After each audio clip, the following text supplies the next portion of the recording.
Happy Saturday, everybody. We are back, baby. Let's go.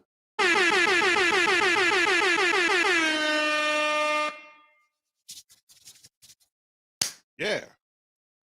Let's get it, guys.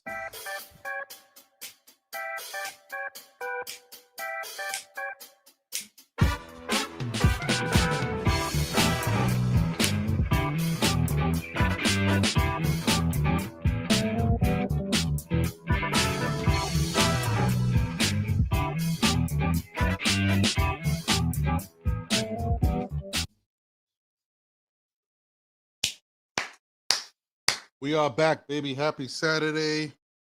We got some Knicks news, which I'm excited about. We are in the middle of getting to the time that we have been waiting for. We only got about 13, 24, actually media days in 10 days. We only got 10 days, guys. Media day is September 23rd. For the New York Knicks. Whatever you want to call it, starting day of training camp is the 24th. 11 days away, y'all. We here, baby.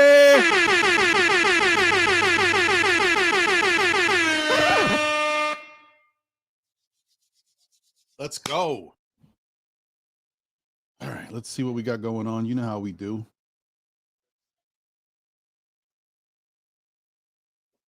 It's currently 73 degrees on this fine Saturday, going up to a high of 79, partially cloudy, but no rain in sight. Just, little clouds here and there. Tomorrow it will be a high of 83, occasional showers. It is what it is. Monday, sunny, 82. Tuesday, sunny, 82. Wednesday, partially cloudy, but sunny, 80. Thursday, partially cloudy, but sunny, 80. And then Friday, 86, partially cloudy. Interesting. Oh, and then the following week starts to change a little bit. Get into those 73, 71s. All right. Once again, I want to wish everybody the best. We are blessed and obviously highly favored to wake up and be able to open our eyes and have another chance to be on this earth. I hope you and your family members are in the best of health. All your loved ones are in the best of health. And let's just make the best of it. Life is fleeting. You never know what tomorrow holds or what is, left for you today. So, yeah, just enjoy it and make the best of it. And don't put off anything. Okay. There's something you always want to do it. Because before you know it, it's another 3 months down the line. Boom. It's another 6 months down the line. Boom. It's a year down the line. You're like, where did the year go? Where did the time go? Do what you got to do. All right.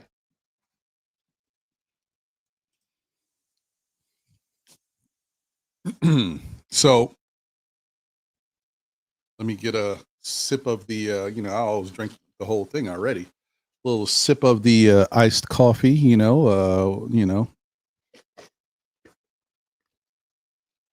a cup of Joe or Joanne, whatever you prefer.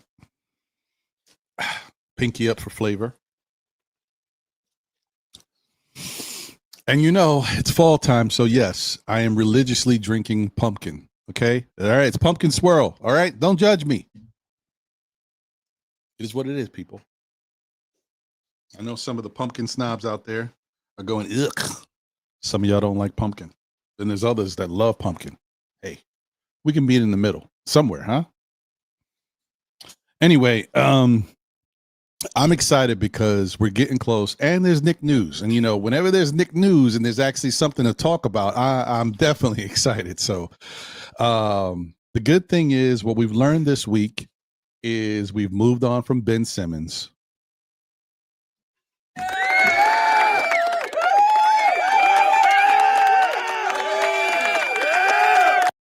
That's great. Great news. Great news. It's about time. Ben, wherever you are, I wish you the best. I'm glad that we finally could move on from you because you were a saga that was holding us back. Blessings to you wherever you go.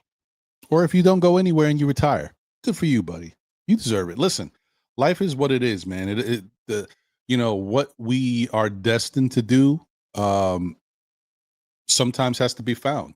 And what you think is your path may not be your path. You got to learn through life experiences. And maybe Ben is going through his second chapter of life, realizing that, maybe there's something else for him.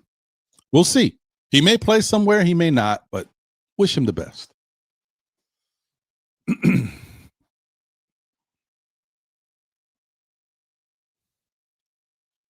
What we've learned this week is that the Knicks have hired a developmental coach, which is interesting because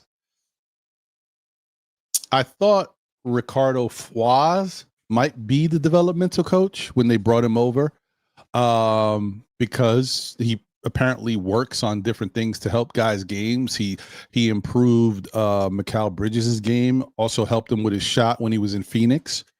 But apparently he's not the developmental coach. So, I mean, I guess he can assist in that if need be, but I don't know. I was surprised. I thought that's kind of his lane, but I guess not. So that lane is still to be determined. I don't know right now. I don't know necessarily what Ricardo Fwaz's job is. So unless are we like that? Are we that elite that will bring in one guy to help one guy? Would we do that? Will we bring in a coach to specifically help one guy get his game going and take it to the next level? I don't know if we're that, like, that's when you're elite. Like when you have championships upon championships, you have a legacy and you have money and a cachet. I think that's when you can buy specific coaches to help one guy. Like, oh, this is, we need this to keep our guy going. He's playing at an elite level. We got to keep him there. I could see something like that with a certain franchise or something like that. I don't know if the Knicks are there. So Ricardo Fwaz has to be here for more than just Mikal Bridges, right? I don't know. I mean, some say Rick Brunson is here just for Jalen Brunson. Interesting.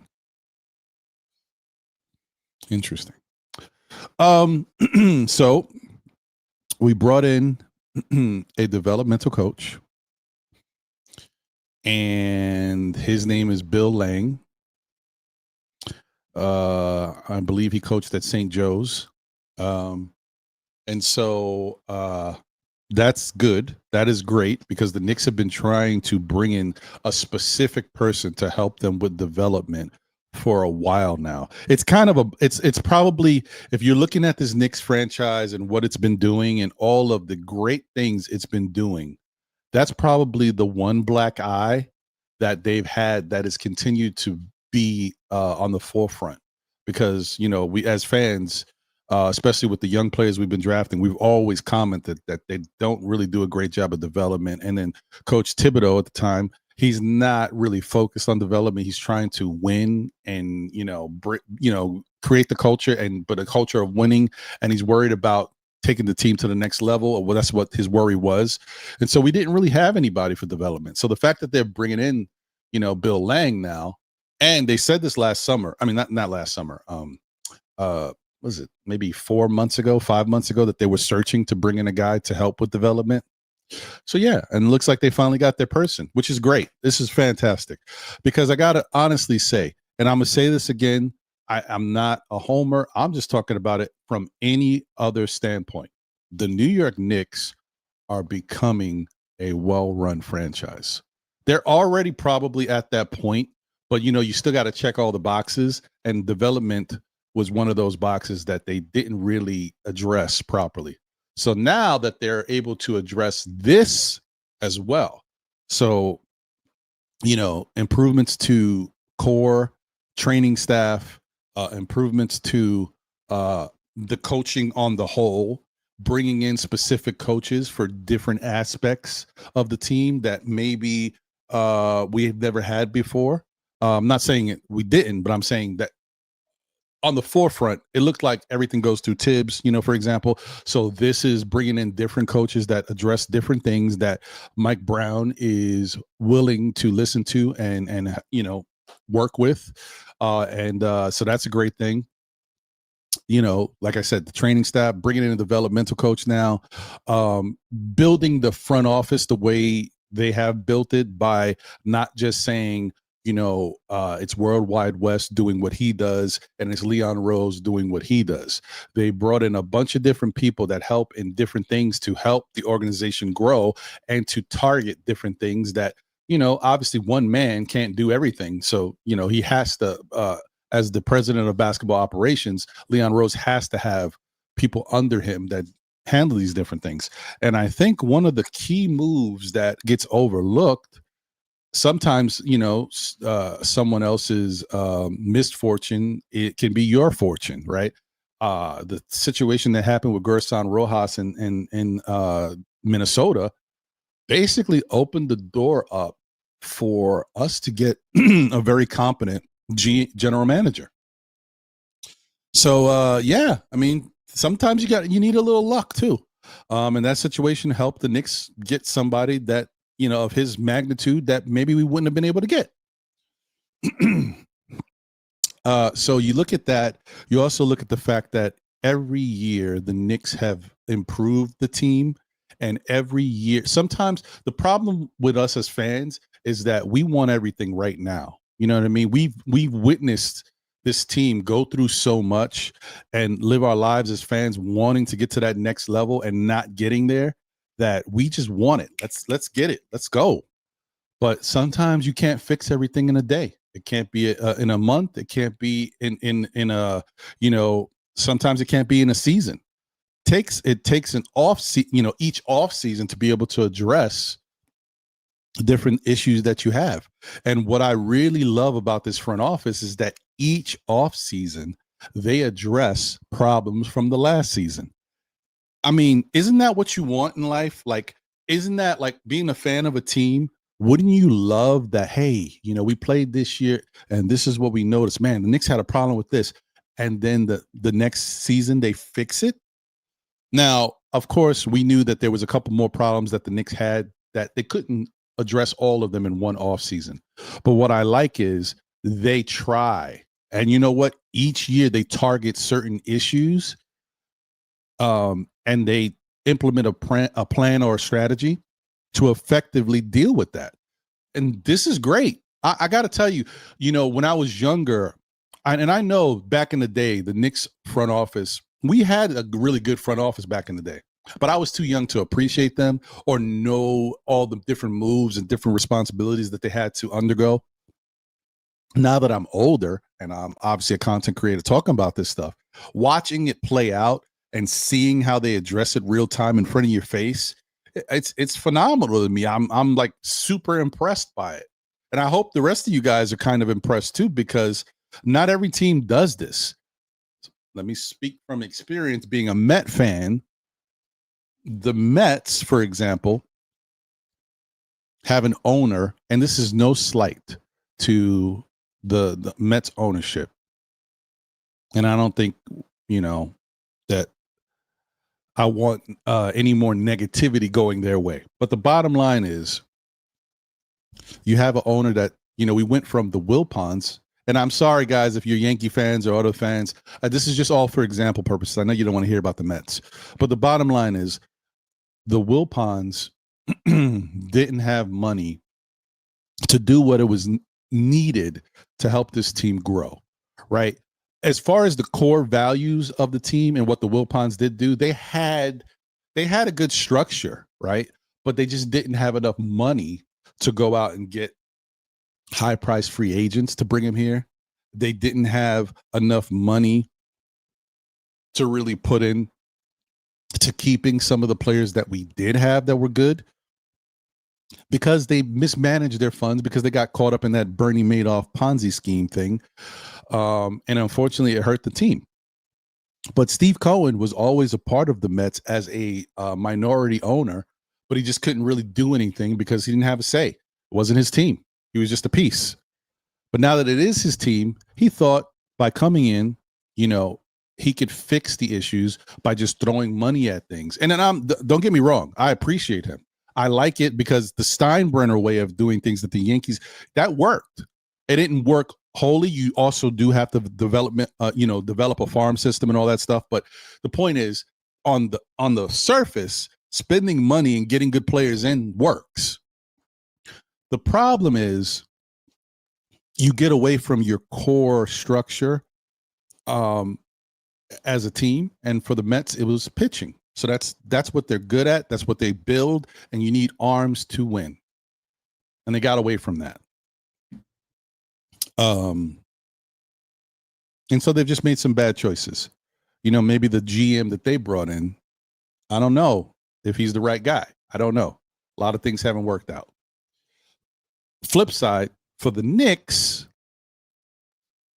we can't say that things haven't worked out, because from when Leon Rose took over the team, from, the first 2 years, just understanding how to run a team and getting his feet wet and doing what he's been doing, he's been improving. And the team is getting better every single year. And even though we're upset as fans, we wanted more, especially when everything was opening up for us and it was just like we had a path to a championship. They still improved. They still had the best season they've had in 25 years. So it's not like what they're doing is not working. We just need Mo. Okay. And so, I'm really excited that every time we see something that needs to be addressed, they do address it. It may not, and that's the thing. They may not be able to address everything in one off season, but by the second off season, whatever was lacking, they address it. And that's good. That's good, because you can't always see that. So anyway, back to what I was saying. They've addressed those certain things that I've already mentioned. They also, another big thing about the Knicks that they've been addressing and continue to address is having depth, right? Because we saw 2 years ago how injury prone, how hurt we were. We were, dismantled because of injuries. And the next offseason, the thought process was to bring a backup for each position. And they kind of did it, but we ran into a couple problems because even though you had somebody that technically could fill in, the skill level or the talent level wasn't quite there. So they made the best of what they could do. trying to stay out of the second apron. But it didn't necessarily work out. Flash forward to this offseason when you bring in Jordan Clarkson, who is a competent scorer and definitely an NBA player. You bring in, Yabusele, who is a competent player, who's had success and looks like somebody who's going to translate well to this team. You already noticed the differences. And now, after this whole Ben Simmons saga is over, they bring in Landry Shamet. Or bring him back, should I say. It's in a situation where they bring him back, but he's got to work for a spot, that's fair. I think that's fair. And they bring in Malcolm Brogdon, who that came out of nowhere. I wasn't expecting that, especially once I heard Landry Shamet's name. I had no clue or no thought in my mind that they'd also try to bring in Malcolm Brogdon. He'd be willing to come in with a non-guaranteed offer and fight for a spot. Now, mind you, he may not be fighting for a spot. They might have already promised him a spot. This might be just how they're making it look. But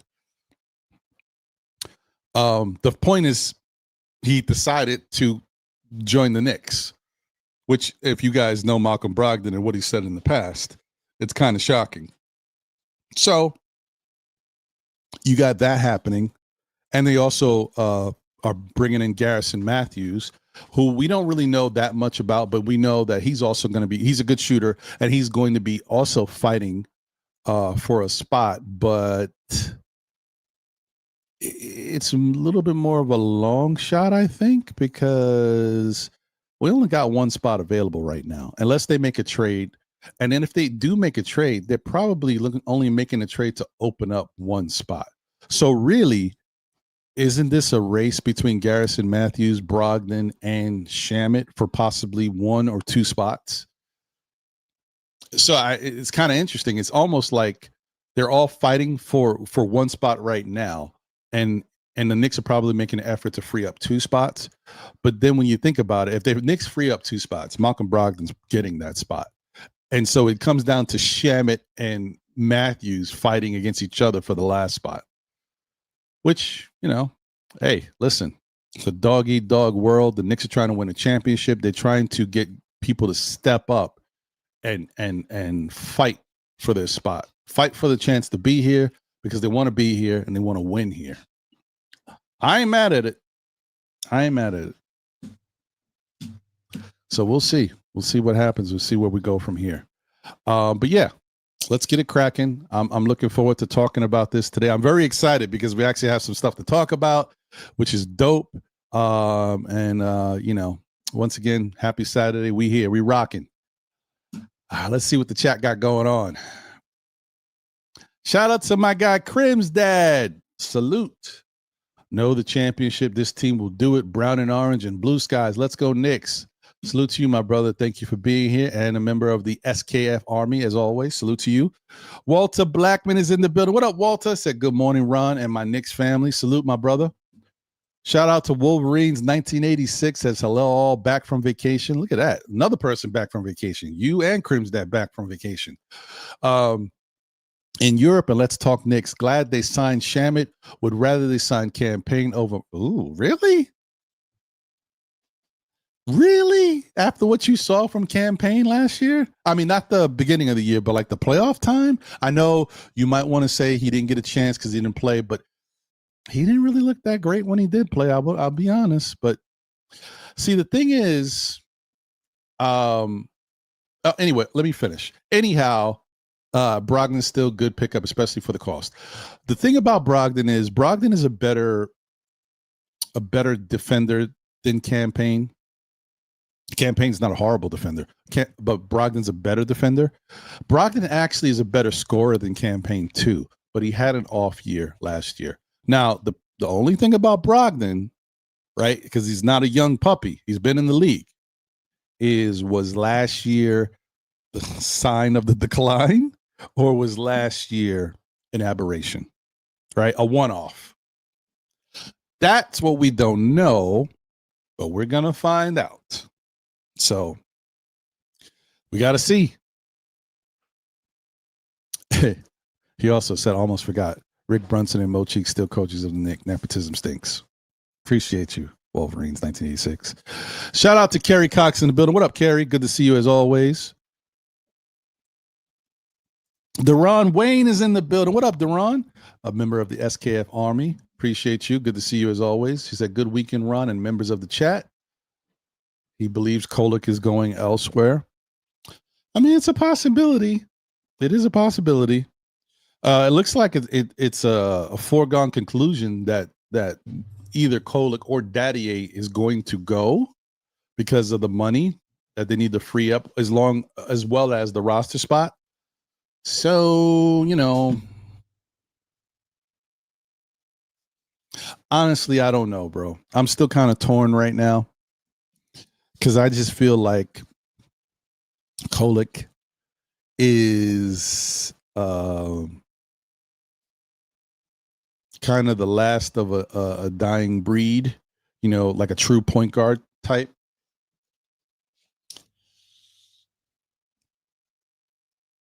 But we really haven't seen it officially at a high level. So my whole thing is, like I said, in the past, I just want Kolek to get a shot. I just wanted him to get a shot to show it. And if he doesn't show it, he's got to go.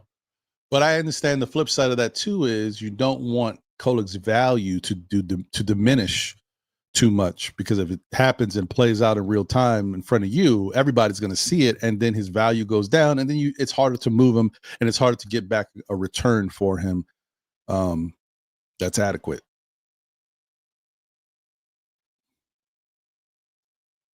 I do still think that Kolek can be traded for a pick, though, if that's what they want to do. And then the Dadier thing is, Dadier is just a kid that just hasn't got a shot yet. So, and it's tough to get rid of a kid who's so young and has so much potential and, has shown things in practice that they all talk about. Yeah, I think if there's a choice between Kolek or Dadier, the Knicks are keeping Dadier. So that's my opinion. I don't know. Like I said, I thought that the training camp and running, Mike Brown's plays and schemes would really determine Kolek's value. If he's able to do this better than other people can, I thought that's where he was going to shine. But hey, maybe not. And thank you for being a member of the SKF Army, Deron, as always. Lena Franklin is in the building. Let's go, Lena. Said, what you guys? Basically, she's saying, what's up, you guys? I am so for the new season of New York Liberty playoff, and I completed my tennis tournament, geez, Lena, I'm telling you, you're very active. The Special Olympics, the tennis, like you doing stuff. Good for you. Yeah, keep it going. Let's see. Chris Connors is in the building. What's up, Chris? It's almost about that time for the return of Knicks basketball. I know. I can't wait, bro. Good to see you. Hey, Yuri's in the building. What up, Yuri? Said happy Saturday. Good to see you, Yuri. Walter says Kolek is not going anywhere. Well, we'll see. I mean, you could be right. I don't know, bro. I don't know. Somebody's going to go. I know that. Something's going to happen. And they better not trade Deuce.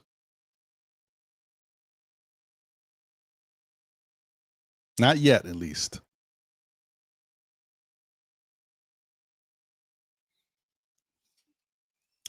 Anyway, shout out to Kareem Grant in the building, member of the SKF Army. Says salute everyone. Shout out Ron. Salute to you, my guy. Hope you're doing well.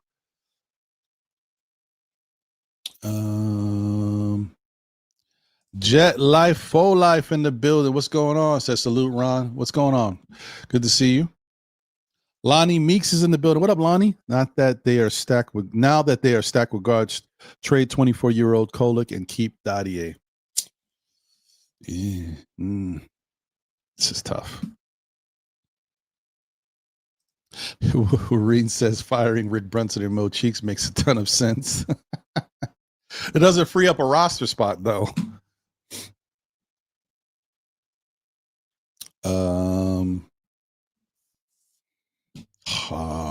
Hart. Keep Josh Hart. We need a junkyard dog. What's Trading Josh Hart for the right price makes a lot of sense. Yeah, I don't. No, they're not letting Josh Hart go. Not yet. Mm-mm. Not when they're close like this, and they know like the intangibles that Josh brings, and the fact that Josh doesn't have to play the way he was being used last year. Now you got to play that out, man. You guys might be surprised at how good Josh Hart plays this year.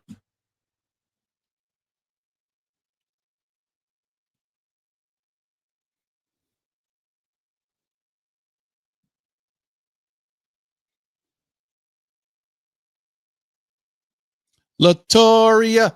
Oh, we is. Let's go. Let's go. What up? Tori B in the building. Said morning, good people. Hope you're doing well. Good to see you as always. Let's go.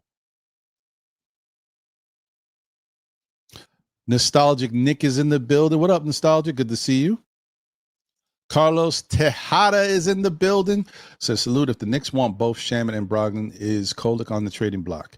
Yes, he's one of the people that might be on the trading block because of money. Yeah, he is, and the spot. So it's either Kolek or Dadier.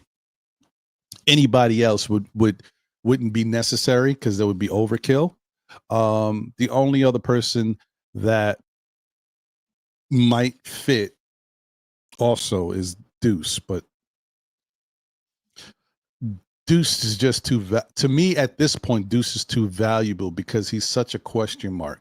If you get a good Deuce, it helps change the dynamic of the team because Deuce that can score and play defense he's a game changer because it's not somebody you really can you don't know what to expect from him. He's somebody that you're not game planning for because he just hasn't proven himself enough in the NBA. But if he gives you the best of him, man, it could take your team to the next level.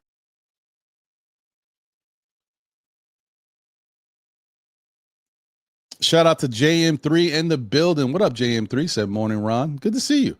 Corey Lindsay is here. What up, Corey? Good morning, Ron. Salute. What's going on?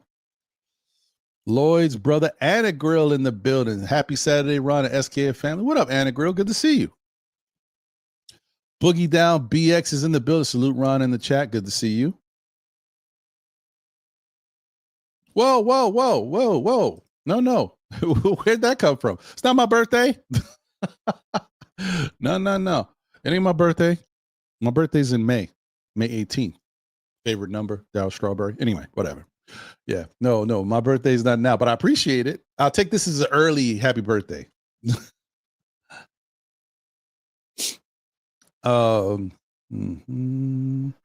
Rasul Thomas in the building. Salute to the chat. What up, Rasul? Good to see you. Hey, D-Block in the building. What up? Salute to my brother Ron in the Knicks community. Very pleased with the Knicks signing Shamet and Brogdon. We definitely have a bench now. Yes, we do if we can keep both of them. I'm with you on that. Mets, Knicks fans, let's go. Mets suck, LOL. Salute, Ron. Let's go, Knicks. Yeah, it's tough right now. It's a bad time. It's a bad time.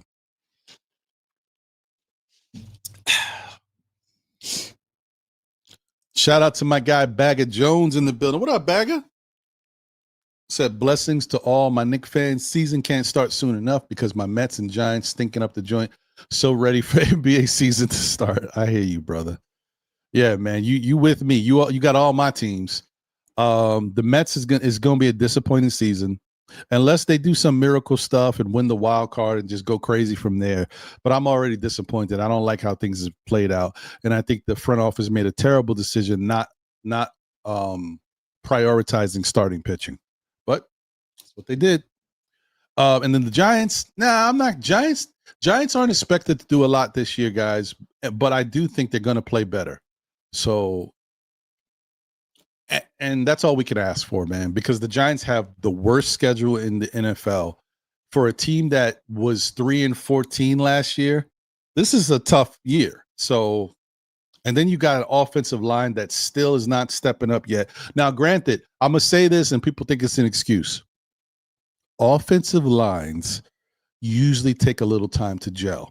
Now, you might say, but this is pretty much the same offensive line from last year. You know, with maybe one or two pieces, but for whatever reason, the success that they had last year that they were building towards the end of the season, it's not translating right now. Sometimes you need time to just keep going out there, facing the defense and getting a chemistry. I tell you, out of all sports, the offensive line seems to be the biggest group that needs to work and get chemistry, because they have to move as one with their blocking and their schemes, and they're picking up for the different things the defense is doing. For whatever reason, the Giants they just don't have the studs right out the gate. They got guys that have to work to be good. Not great. They got to work to be good. So I don't know, man. It is what it is. Shout out to Cardiac Knicks in the building. Salute, Ron. And salute to all my diehards in the SKF chat. Salute to you, Cardiac. Good to see you. Benjamin B is in the building. Just pick Brogdon. Man, y'all still be hating on Shamet, man. Shamet and Matthew can see the door. Listen, man, you can never have too much three-point shooting. I'm telling you. Like the Knicks last year, their three. 1, 2, 3. Yeah. 3 of their best shooters all struggled from the perimeter. Like, not struggled, but had down years, right? Only Cat kind of still remained at his same level from the perimeter. But Brunson had not an off year, but a little down from what his numbers were before. So did McCall, and so did OG. But guys like Matthews, guys like Shamet, healthy, they always shoot well, because that's what they do. They're shooters. So it's not bad to have at least one of those guys. I'm not saying you got to have both, but having one of them doesn't hurt. Especially when you know that they might come off the bench and play with the bench unit. You want to be able to have something. Like, we talk about the fact that we have Jordan Clarkson now and Yabusele, but when the bench unit comes in, the bench of the opposing team, or if a couple starters are out there for the opposing, they're going to target whoever is the scorer on the bench, which means they might, depending on how effective Jordan Clarkson is, for example, they might try to double team Jordan Clarkson, get the ball out of his hands, and let the rest of the Knicks beat. You want to have options. You want to be able to move the ball to get, points, to get a shooter out there or something. So it doesn't hurt to have one of those guys. And then they're not going to take anything away from all these other guys. They're going to get limited minutes, and they're just going to be used if we need them to be, to be out there. So I wouldn't stress it too much, Benjamin. It's not a big deal. The only bad thing is, like we talked about, you might have to trade somebody to open up a spot. So if you feel like Kolick or Dadier is better than Shamet or Matthews, I could understand. I could understand from that standpoint. You're like, I don't know about this. So I could get you there. That is correct, JM3. Yep. New York Knicks, only organization hiring in America. Shout out to JJ in the building. Salute around. Hope all is well, bro. Happy Saturday. It's going okay, JJ. Things could always be better, but they could always be worse. So appreciate you, man. Thanks. King Ribby's in the building. Appreciate you, King Ribby. Says like, subscribe, share. By the way, Ron, what's in your cup? Pumpkin swirl coffee today, buddy. That's what we're doing. Shout out to everybody tuned in on YouTube, on Facebook, and on X. Appreciate you guys. Thank you as always. Please smash the like button for the show if you haven't, and subscribe if you're not subscribed. Hopefully you enjoy the content. Shout out to Randu in the building, a member of the SKF Army. Salute Randu. He says salute Ron. Jet Life for Life says send Kolick somewhere he can get playing time.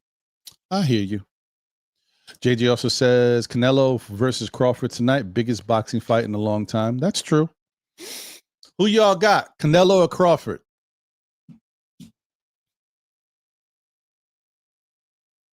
Knickerbocker's in the. What's up, man? Appreciate you. What's up, Ron? Fritz Alcindor is in the building. What up, Fritz? Salute.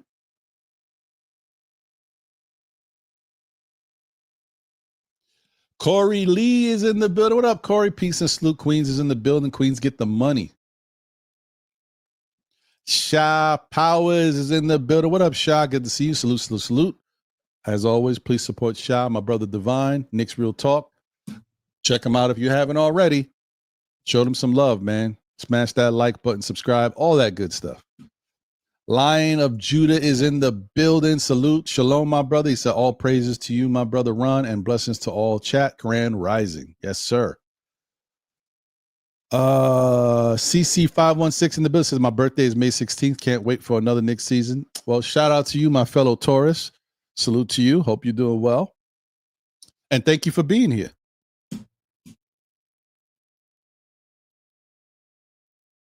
Animal Lex is in the building. What up, Animal? Says, salute everyone. Ron, have you heard of Mike Brown being out coached like Tibbs been many nights? No, I'm not.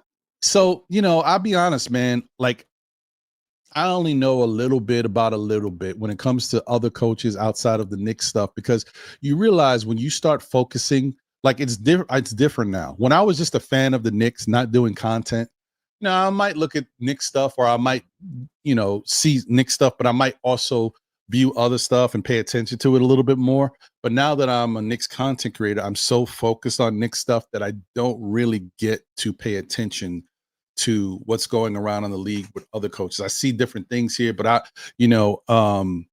but I just, it's not the same. And, in all fairness, part of it is my fault, because since I've become a content creator, I've learned that I don't like some of the media that I used to watch before now it bothers me, right? So I don't watch SportsCenter or BSPN. And that is a problem, because I'm not in tune with everything that's going on anymore. But, it is what it is, man. I trade me being out of the loop on certain things for my peace of mind and feeling better about not having to hear them talk bad about my teams. So.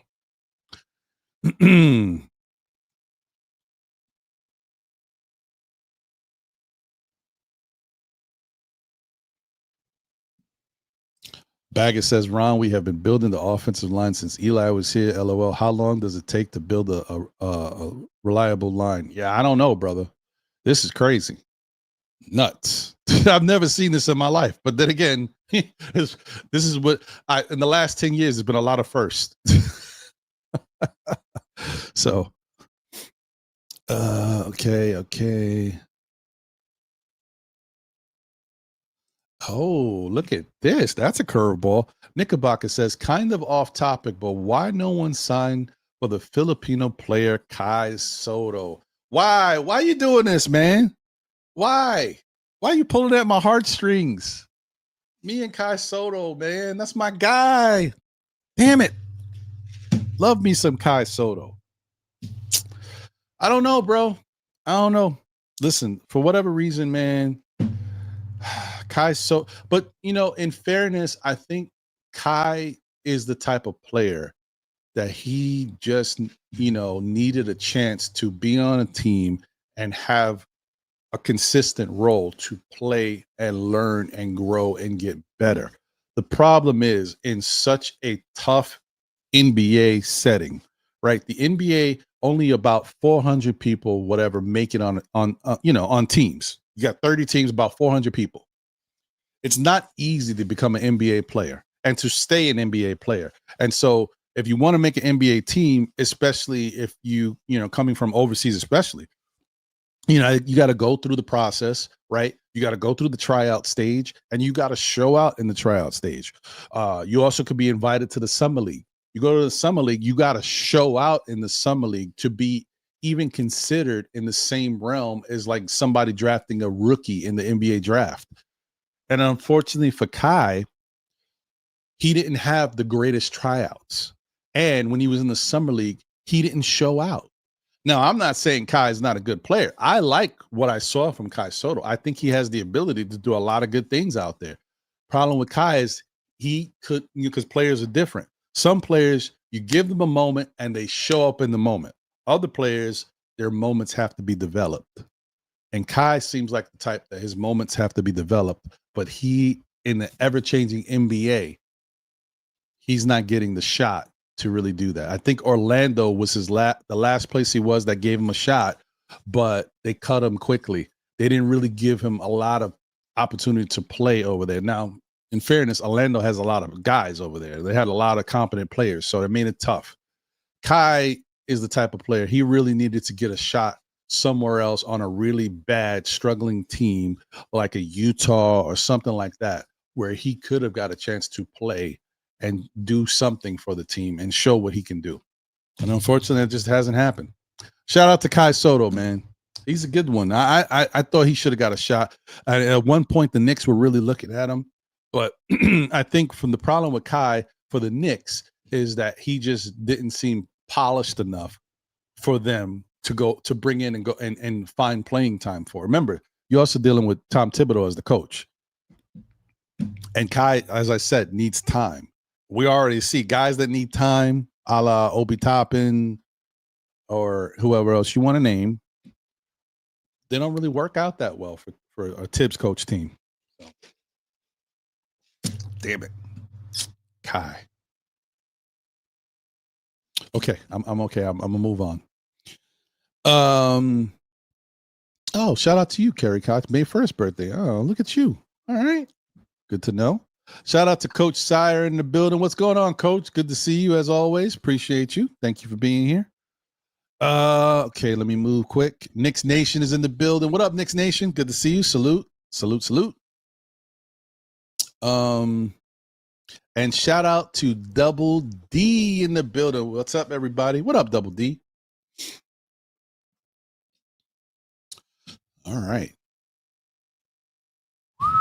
Coach says, I'm of the mindset that both Deuce and Kolek should be moved for a defensive young wing. Interesting. But so here's the question. If you feel like both Kolek and Deuce should be moved for a defensive young wing, what does that say about guys like McCullers Jr.?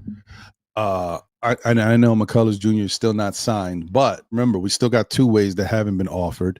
What does that say about Pacome Dadier, who could play defense apparently, and has offense to his game? And what does that say about Diawara?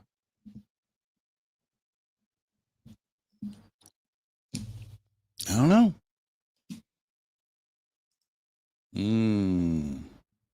You can't develop 6 wings. Yeah, there's some truth there. There's some truth there.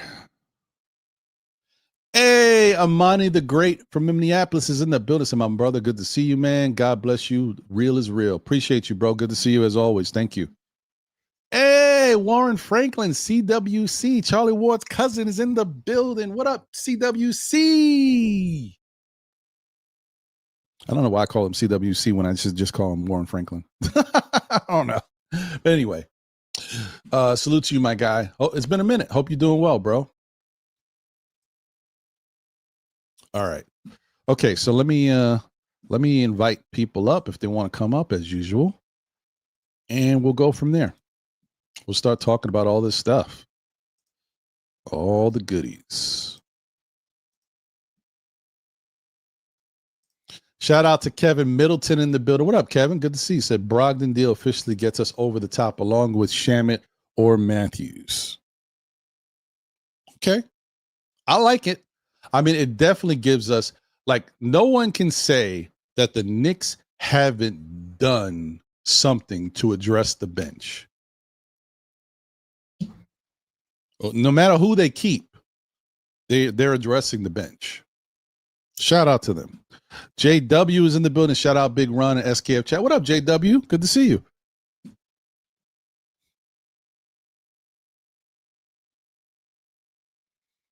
I mean, that's true. Wolverines 1986 says, other than Brunson, Cat, and OG Anunoby, no one is untouchable. It's fair. Oh, and Bridges, at least for the moment. I mean, he just signed his extension. I mean, he still could get traded, but but anybody could.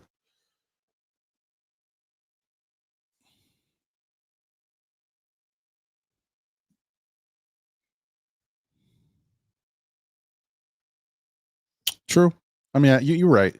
I mean, even though he signed this, yeah, he still could get moved. It's true. It's true. Let me see. Let me see here. Okay. Oh, do I? I don't have it. Oh crap! I gotta make. Okay. I thought I had it. I gotta upload it. All right. Well, I'll do that in a little bit. Shout out to D Grant in the building. What up, D Grant? Said, how dare Ben Simmons turn down the Knicks like he's some superstar? He is stuck on what he did 7 years ago. Those days are done. Hey, it is what it is. Shout out to Ben. Look, I'm just happy that the Knicks are able to move on, man.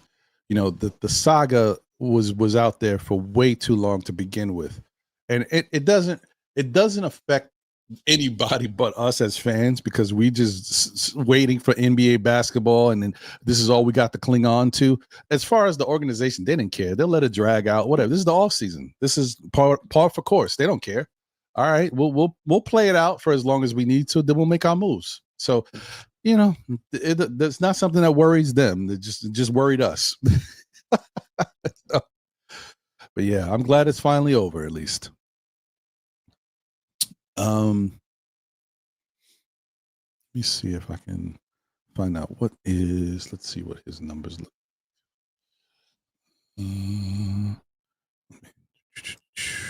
Okay.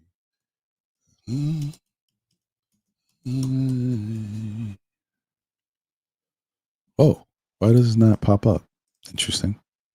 Did I spell something wrong? Let's try that again.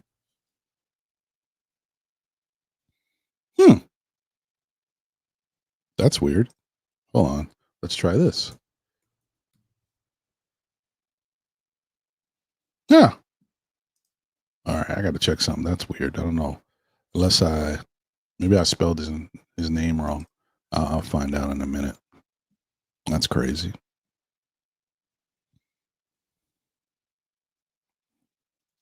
Well, I mean, of course, Kerry. Yeah. I mean, once the NBA around the league saw that the Knicks gave a non-guaranteed deal to Landry Shamet and to Malcolm Brogdon, and they only have one spot available, you know the rest of the league is going to call for who they might think is available if it interests them. So expect calls for Kolek, 100%. The Knicks get calls for Kolek all the time anyway. It's nothing new. So, but now you expect more of that to happen. So we'll see what happens, y'all. Unfortunately, I do think that if they make a trade, it will be Kolek because Kolek is just the guy that everybody wants, and somebody might offer them just a better pick for Kolek. They can't offer them a player because the Knicks can't take back any players. They need to free up a spot. So it's all about, can you get a pick? Now, I'll tell you this, to be honest. I'm just being honest. Do I think Kolek is worth a first round pick? No. But if some team out there, well, not that they will, if some team out there offers a first round pick for Tyler Kolek, I think as a Knick fan and as a Knick organization member, if I was one of them, you got to take it. I'm sorry. I like Kolek and I want him to have a shot here. But if they're not going to get it, I'm just saying. But if the Knicks got offered a first round pick for Kolek, they got to take it.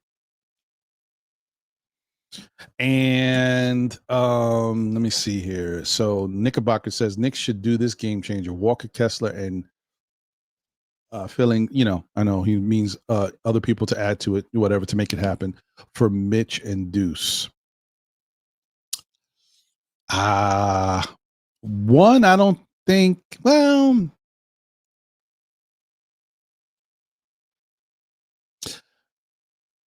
maybe. I mean, Mitch is still fairly young.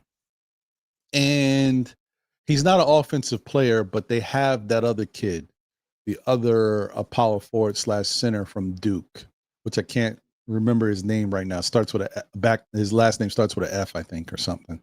Can't remember. But yeah, and that kid has been playing well. He was playing well in the summer league too. So they don't. I mean, no, but I don't know. I could see maybe them. I could see Danny Ainge doing that if the Knicks gave them Mitch, Deuce, Kolek,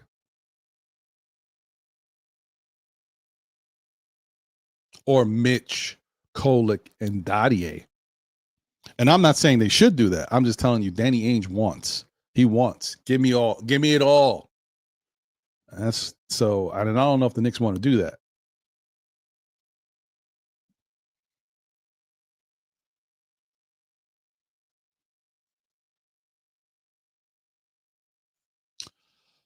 Nick Nation says, what happened with our Wizards pick? Because they need a point guard. Perhaps we can work something out over there. Mm-hmm. That's true. It's a possibility.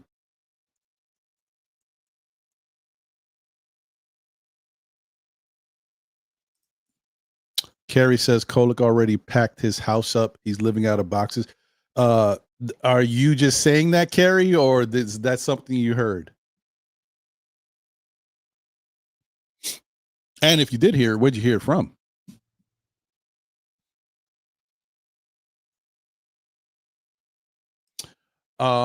Okay.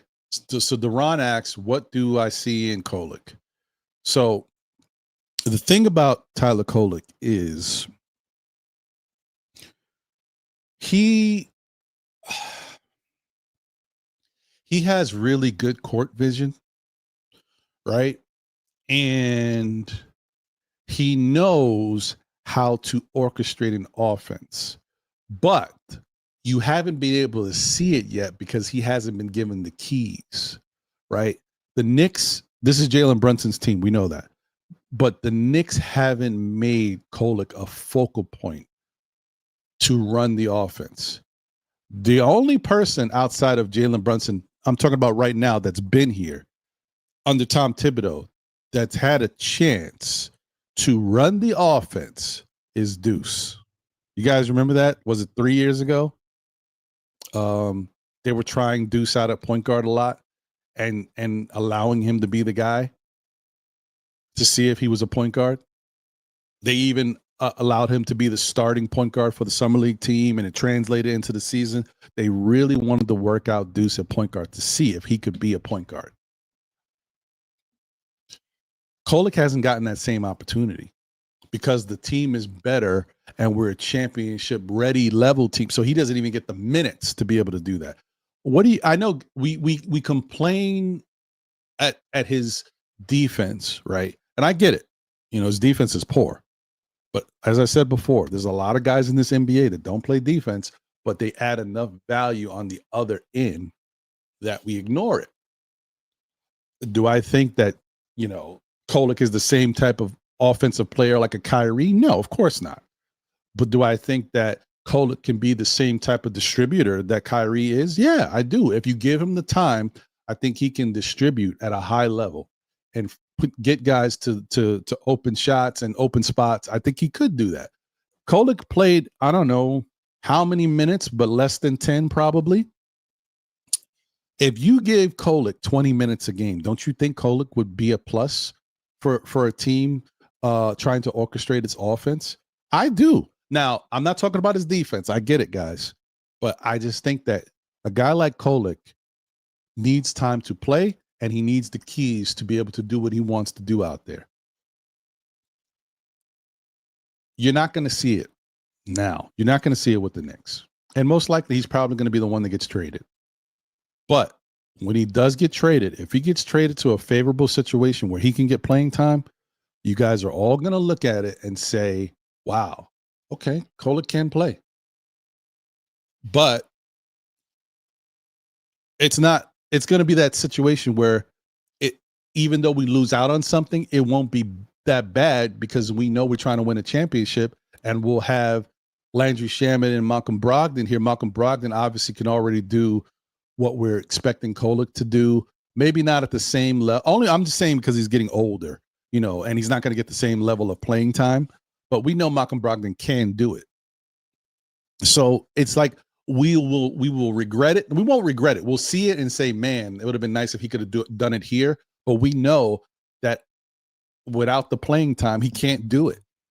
And we can't. That's the problem with these guys. We love our young players, but without the playing time, they can't show us who they really are. And we can't give them the playing time because we already got players that are here that can help the team, maybe a little better than them for their roles.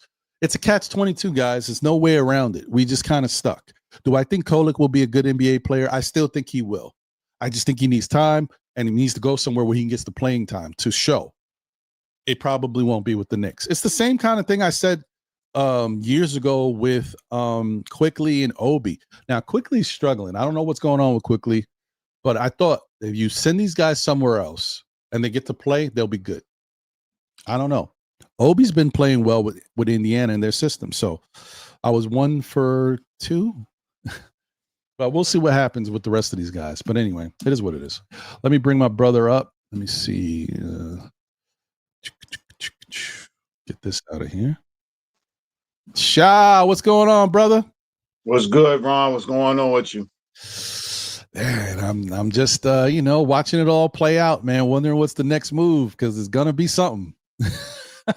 Yeah, this is exactly what the Knicks do all the time, man. They let things slide. You think the Knicks is gonna make one little move, and look what they do. They bring in 2 guys to take the whole oxygen out of everything, to bring all us on here to want us to talk about it because we didn't think we was gonna get Brogdon, and you bring back Shamet now. This is a great this front office is very smart, and they're very the way they maneuver their things, they elongate it. They make it seem like, wow, man, now this is going to be all the way into training camp. This is going to be talked about all the way to training camp. If Brogdon is going to be the one, if they're going to make a trade, is Cola, if Tyler is the man, is it going to be Pacone?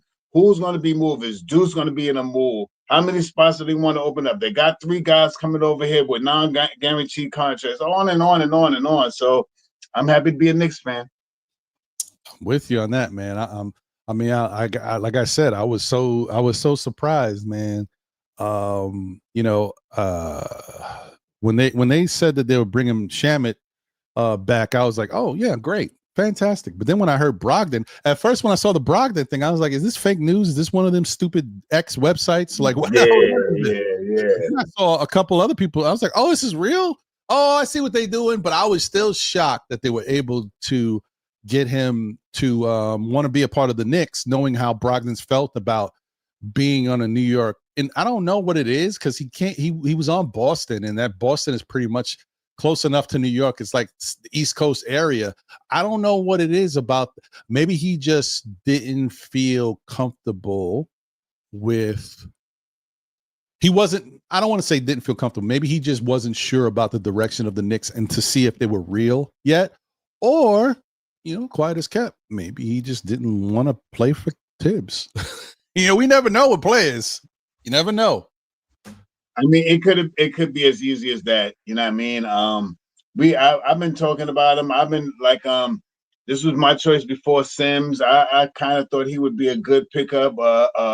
Low maintenance. If we give him low maintenance, maybe we can stay a little more healthier. Yeah, he is definitely one of those guys that got a ambulance card right on speed dial. He's one of those type guys. But if he could come in here and stay healthy, he can really change the things around. When you're talking about he coming here, he in the last, I think it's 4 or 5 years or something like that, he hasn't played more than 65 games, I think it is, right? Mm-hmm. I if he could come this year and give us 65 games plus the playoffs, I'm happy. Nobody's gonna be happy with that. If he come out here, because in New York, these bigger time players, all right, for instance, Brogdon last time he was balling out and stuff like that. He was with Boston. He was 6th man of the year. Boston is one of the big elite teams. Not saying that he's going to come over here to New York. He's a couple of years older now, but you come into a New York team that's striving for something, and you're not going to be getting, you're going to be a fill in until you really get good with it. Come on, man. That's the way. And if it doesn't work out, he still could be moved. So, win-win all the way around. Hey, it makes sense.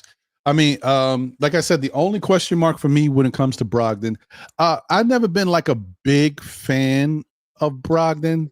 But it's not because of his game. He can play. It's just that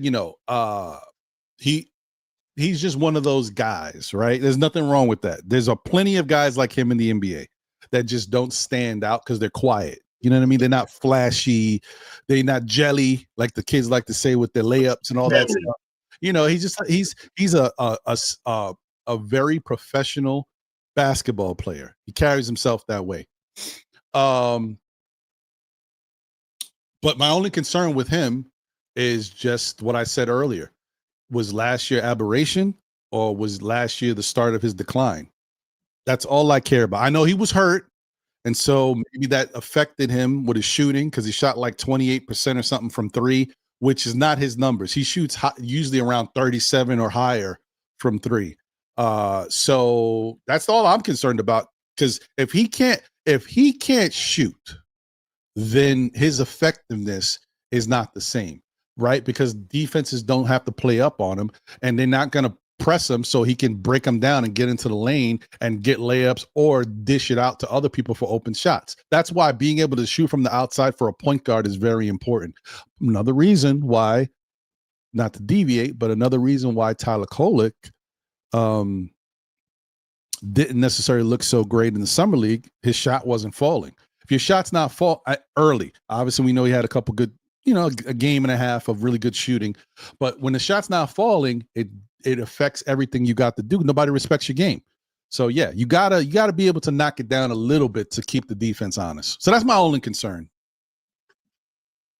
I can't say I follow Brogdon, but I always like Brogdon's style. The guy was he was a 40, 50, 90 type of guy. You know what I mean? And if we could get a reminiscence of some of what he has done in the league, we don't have to. But I think he's going to he doesn't turn the ball over a lot. I mean, that's one thing that I like about it. And he'll hit you with a dagger shot. You have to play defense on him. He's 6'5". If I'm not mistaken, he got something like almost like a 7-foot wingspan, 6'10", 11, 12, something like that wingspan. And he can play defense. You know what I mean? He can hit the mid-range. He can hit the outside shot. He can drive to the basket. You know what I mean? He can do all these things that we look forward to. If you foul him, he can knock the ball down about 90% from the line. So these are the things that my big thing with him coming here this year is why I can't say I wanted Sims more than him, but I like what Sims had because of the height. Mm-hmm.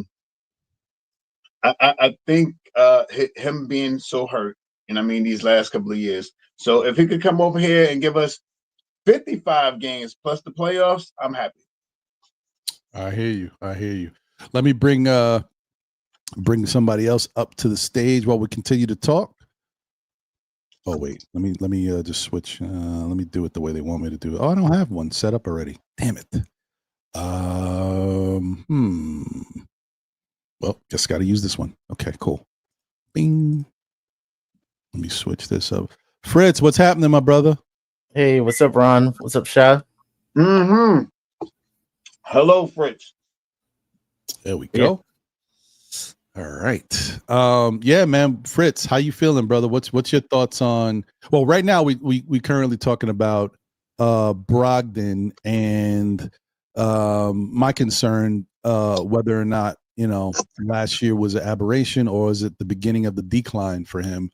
What's your thoughts on that?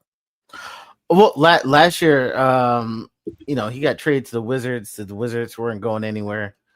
They were obviously a rebuilding team.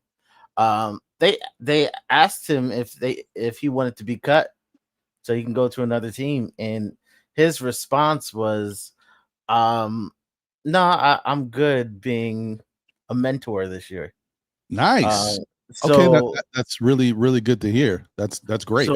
So last year he could have played meaningful basketball somewhere else, but he's been injured the last few years. So what I'm really hoping is that he took last year and got healthy. Yeah. And focused on that. I wouldn't look too much in the Wizards. The Wizards were deliberately trying to land as high as pick as they wanted. They weren't trying to win whatsoever. Right. That makes sense. Yeah. Okay. Well, let me let me bring my guy Jay up here. Now I can switch to my 4-man. I haven't, you guys, this sounds kind of crazy. I haven't been able to put up my 4-man set in quite some time because on the StreamYard platform, it only allows you certain layouts. But now they've opened it up and gave me another 8. Oh, let's go, baby! Sorry. That's only for the content creator and me. Nobody else cares. All right, thanks. All right. Okay.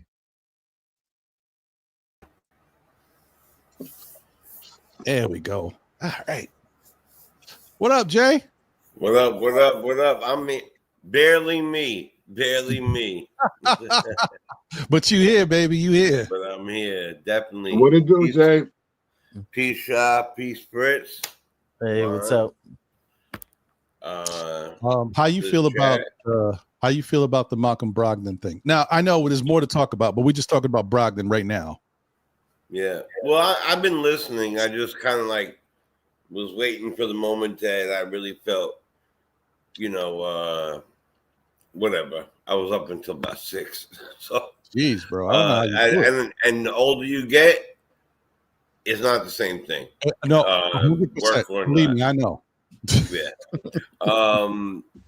Look, I picked up on what Fritz said, and I sort of knew the story. They kind of wanted to. They offered him something that he stuck around for some of the youngsters, and I've always thought of him as being right there. Now he's getting older, but he was being right there. He was a guy that was blue collar. That's the word I'm looking for. A blue collar dude who would come to work, get his work done, help others. Oh, don't worry about that. I'll help you with that beam, push that beam up, whatever it might be. He's a team type player. Never heard anything negative off the court. Never, not that I remember. And it's just amazing to me that you could look down the bench and what the bench looks like now. Because to me, it doesn't hurt. It can't hurt to have a guy who has gone off a handful of times. So yeah, look, it's a good signing. Did you say Matthews? Was that yesterday? Garrison Matthews. Yeah. Yeah, he's another 3-point shooter. Yeah, that's been around. Oh yeah. Okay. Well, listen, just on the Brogdon situation, I'll leave it the way it was, and I won't go up on something else. That I think it can't hurt us. I think it makes us look good. I think it helps us in many ways, and I think that it's okay. Hey, I'm rocking with it. I think that we have a chance. My whole thing is I do love when you're in a position to take a chance on something. It can't hurt you, right? And because it really can't, because the Knicks are not a team that's relying on one player, right? We've got a bunch of good guys in this team. We've got a nice core. We're just asking to bring in more complementary pieces that can just help solidify what we got going on. A piece that you can bring in off the bench to help the starters at different times, interchangeable, switch them out, or just being able to have a competent bench that can go out there and score and not rank last as a bench in the NBA. Like, this is great. That part is just fantastic. And if we can get a healthy Brogdon, there's no doubt in my mind that this is what I will say 100%. A healthy Brogdon is a good NBA player. Not even a question. I just need to see if he can stay healthy. It's no guarantees. But the other thing that we do have, they're not miracle workers, but we do have one of the best training staffs, if not the best right now in the league. So maybe maybe they could work wonders with them. So we'll see. Yeah, I like it. What the heck was I going to say? Oh, and so anyway, but outside of that, let's talk about the real deal, the real issue here. What really matters? Us bringing back Landry Shamet. Let's go, baby!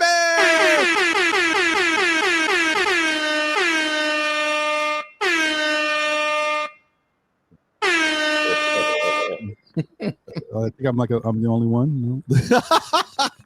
I love the fact that everybody hates Landry Shamet. I'm the only one who loves Landry Shamet. Now let's go. You're not the only one. Oh, good. All right, I'm done.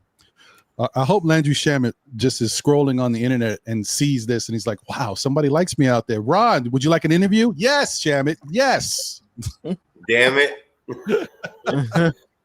Anyway, what's your thoughts on the fact that they're bringing back Landry Shamet? I mean, so the thing with Shamet is, as I was talking this out, I'm realizing Shamet's spot is not guaranteed. Of course, we know Shamet and Brogdon both being here one available spot. We know they're going to have to be. It's a competition in training camp, just from that standpoint. But if the Knicks do make a trade, they'll probably get 2 spots available. So you automatically think, oh, well, that means Shamet and no, it doesn't. Because, like I said, Garrison Matthews is someone they're also bringing in. Garrison Matthews does something similar to Landry Shamet. So Landry Shamet, once again, which kind of sucks, because you remember, this is the second time this has happened to Shamet. Shamet was brought in to be the guy that would be our 3-point sniper, right? But then he hurt his shoulder last year. And then all of a sudden he started having to fight for minutes with other people because being that he was out, other guys, had a chance to show their stuff and kind of like make it a competition. So once again, Shamet's coming back in a competition form. Is it fair to Shamet after what we did see from him stepping up at certain points in the playoffs and playing well against Indiana? Or is this the way it should be? What say you people? What do you think, Shah? Is this fair to Shamet that he has to kind of prove himself once again? I think it's more that handshake, wink, wink, smile, smile. Oh yeah, we're gonna give you a non-guaranteed a non-guarantee we're gonna give you, because I think he's already cinched in already. I think they already had him. They just waited for the time to see about Brogdon, because this is what we really waited for. It wasn't really, as the word that was really out there, it wasn't really about Sims. They ain't make no offer to Sims. They talked to him. They see what he wanted. They heard that he said that he think about retiring. They was like, okay, thanks. See you later, all right? Good talking with you, though. I like you, but you ready to retire? All right. Brogdon, you ready? Okay, let's go. Let's make it. And I think that's what happened. And I think right now, and this is just me, they bringing Brogdon in here. They brung Shamet in here. And I said this on me and Devon's platform about the beginning of the year. Watch out for Deuce to be getting moved, because right now, if you look at it on the high end, if you look at it now, where Deuce getting minutes from Brogdon? Is Deuce getting more minutes than Brogdon, or is Brogdon getting more minutes than Deuce? Because who are you gonna put in there? If Brogdon is healthy, do you put Brogdon or Deuce in? So that is, in my opinion, that's the position that's in jeopardy. Deuce's position and Tyler Kohler's position. Yes, both of those guys' position, because they're now, it looks like to me that they're going to be playing behind Brogdon.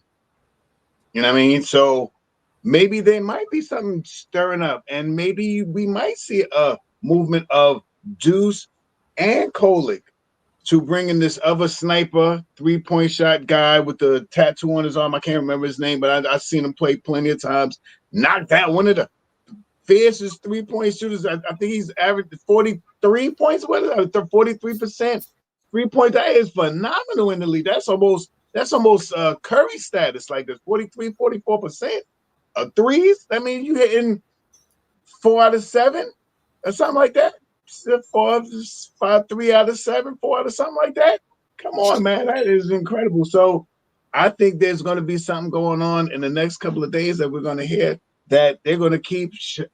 I don't think Tyler's money, and I'm glad that you're on today, Fritz, because you probably could answer this. I don't think Tyler's money is enough to give to Brogdon. Or am I incorrect? I'm a little creative with the math right now, but it is. It's close. It's close. It's very, very close. It's not, but right, because we still have to give out more. I mean, not give out. We have to take back less. Have to take back less. All right, yeah. So I think most people are looking at Kolek going out for nothing, or right, coming to back Brooklyn with a pick. But yeah, I have to look into it. I think a lot of people with the math for Brogdon would get paid $3.3 million. We don't pay $3.3 million. Right, we don't pay that. Right, that's the veteran minimum. That's what you get from the league, right? That's the league money that pay the rest. The league pays the rest. So right, the regular minimum, just like Clarkson. Clarkson got 2.2, but he's gonna take home more money than that from the league. Way more. Probably about 2.2 more. Yeah, probably about the same, double the balance or something like that. Yeah, for him to be that veteran. Yeah, so it's only it's like 2.3, just under 2.3. Okay. Well, that's what we have to wait for. And until then, who knows if we joke around and stuff like this. I'm joking right now, but this could be something that's real serious. That if Brogdon is healthy, and I'm just only saying this because Brogdon has not been healthy, so I'm going to just say it. But if Brogdon's healthy, you can start him. You could put Brogdon, OG, and Mikal in the starting unit with Brunson and Cat. Just saying. I hear you. The only thing about Brogdon is I think that, and I could be wrong. Don't get me wrong. I could be wrong. If we want Brogdon to stay long, yeah, right. I don't stay long. Yeah, we put him in the back burner. Yeah, about 15 minutes. Yeah, the wear and tear of the NBA. These young kids, man, they ball it. They run around. He's 32, and I don't. It's tough to say this, but if you guys understand what I'm saying, he's like an old 32.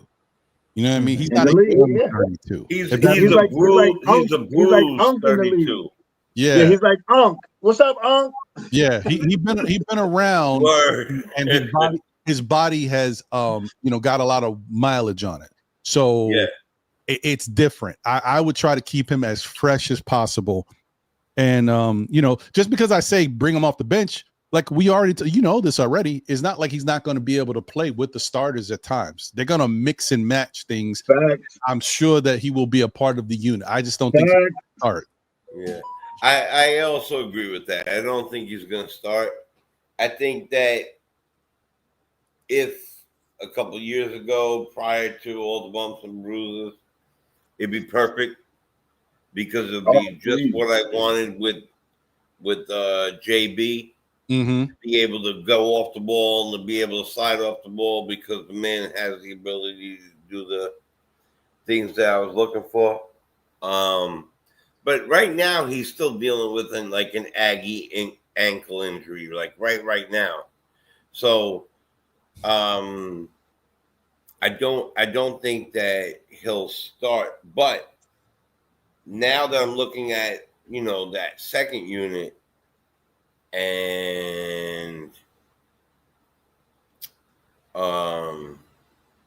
the way you put it together and piece it together and having a solid-minded, whether or not he excelled to where he could have, I always felt that he could have been wait, that's what I meant. Like he didn't reach where he could have been. This man Right. could have probably been a serious, an all-star, like a consistent all-star player, or at least in that range. You know what I'm saying? I'm not saying superstar, like anything like that, but like definitely above average, way above average, above good, between good and great. You know, like that type of thing. Right. And to put him on that second unit, to give it to some like maturity, you know what I mean? To give it some continuity, which I got a quick question, Jay. and it's funny, Shy. You said we talked yes, and then you said that when you said that, and then you started talk about moving him. Anyway, I agree. I also think that Deuce is now possibly. If you look at the second unit right now, right? Yeah, I'm listening. And you're saying Brogdon, Clarkson, Deuce, Josh Hart, Yabusele, you know what I mean, Yeah. or Mitch, you know what I mean? Right. Who's starting then? Who's going to start? That's the biggest question about how we're going to solve this problem. Is who's going to start, because it all depends on who starts and how you fill out the unit.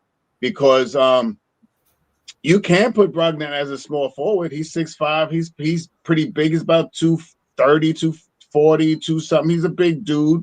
And I mean, in the second unit, he can bang a little bit. He got some long arms. He knows how to play defense.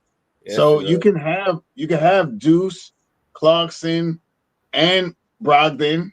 And I mean, with Yabusele and Mitch, I guess, if you start Josh Hart, or Huckapurdy if you start Mitchell Robinson, but that makes a problem then, because now you have to implement Josh Hart. I mean, so it's so hard. It's to bring him in here, someone has to lose minutes. And right now, if Shamet, I didn't even mention Shamet. When you hear me mention Shamet, because where's Shamet getting minutes from? It'll be sparingly. It'll be in certain games when somebody else is not playing good or something like that, and they want to spark something. They need a spark off the bench. But initially, I think Brogdon plays. I think he's in the lineup. In my opinion, if he can play 82 games, he's going to play 82 games. You know what I mean? And whose minutes is he going to take? Would you rather see Deuce and Clarkson, or would you rather see Clarkson and Malcolm? Yeah, So that's gonna be what the big judgment, in my opinion, is going to be the big judgment of, because now if you want to see that, now you can start Deuce now. Now we can start talking about the option of putting Deuce in the starting lineup and have Josh Hart still being the small forward, and having Clarkson and Brogdon running the point in the small forward. I mean, in the shooting guard, and Josh Hart still playing the three, and Yabusele playing the floor, and Mitch playing the five. You know, so it's a lot of ways that this thing could turn out. So however they figure out who's going to be that starting unit is going to tell us where these guys are going to be. Because if you don't do these certain moves, somebody's going to be lost out of minutes. Because I still haven't talked about Huckapurdy. I still haven't talked about Pacone. I still haven't talked about Tyler. I still haven't talked about who else I missed. There's someone else that I missed too that ain't going to get no minutes if we get Brogdon. Oh, Shamet. Yeah, Shamet. Yeah, Shamet. So there we go, right there. Yeah, but it's called good problems. Like last year, we were searching up and down. Pause. I said thickest. Well, My bad. That's all right. I don't play that game. Look, I know I love women and whatever. Yeah, I know. If a dude dunks hard, I've never said pause a day in my life. But like, damn, that was crazy.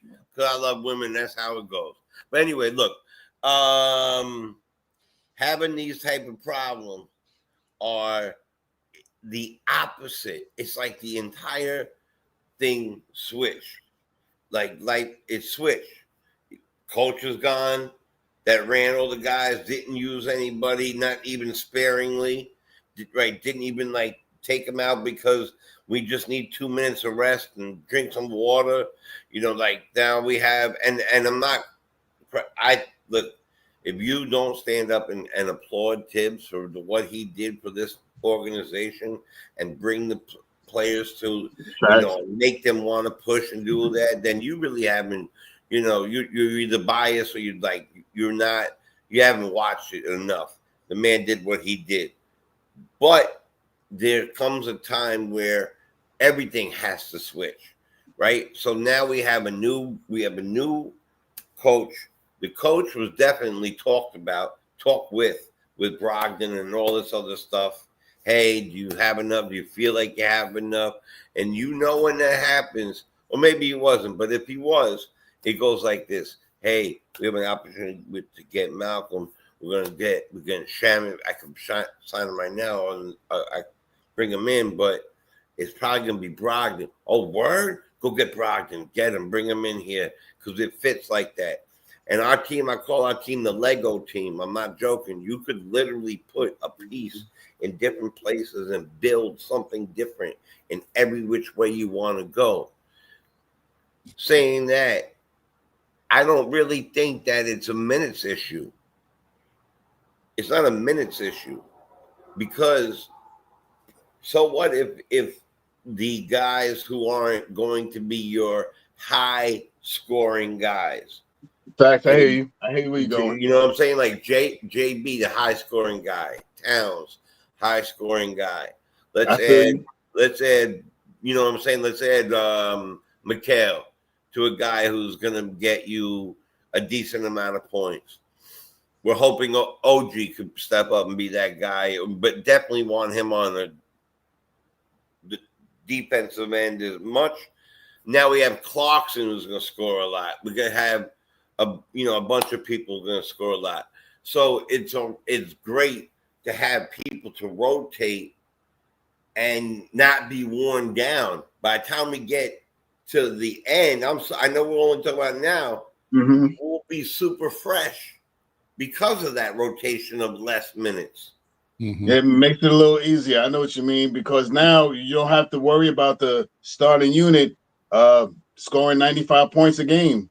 Right. And I mean, you can easily sit back and watch Brunson and all those guys minutes decrease from being the top 20 in the league, the starting five right there. What were they, top 20 in the league in minutes? To drop these guys to Mikal can be the top 20 and still only be playing 34 minutes a night. You know what I mean? If we drop these guys minutes down, we could get these guys down to 85 points a game in the starting unit, and the second unit scoring 40, 45 points. 45? You know what I mean? Yep. Yeah, you know what I mean? Yeah. Then it makes it way easier. It makes less minutes on the starting unit, a little bit more minutes for your second unit, and now the option to Pacone and to Tyler Kolek and to Huckapurdy can get some more minutes now, because now if those numbers are adding up, that means that we're beating the snot out of somebody. So that means that third unit gets a chance to get out there and play some minutes. But it's funny you say that, and Ron, I want to hear from you and Fritz, and it's your show. I don't know why I said it like that. I'm so sorry. I want to hear from you and Fritz. Anyway, thank you. I'm still waking up. I'm practicing. It's all right. Keep it going.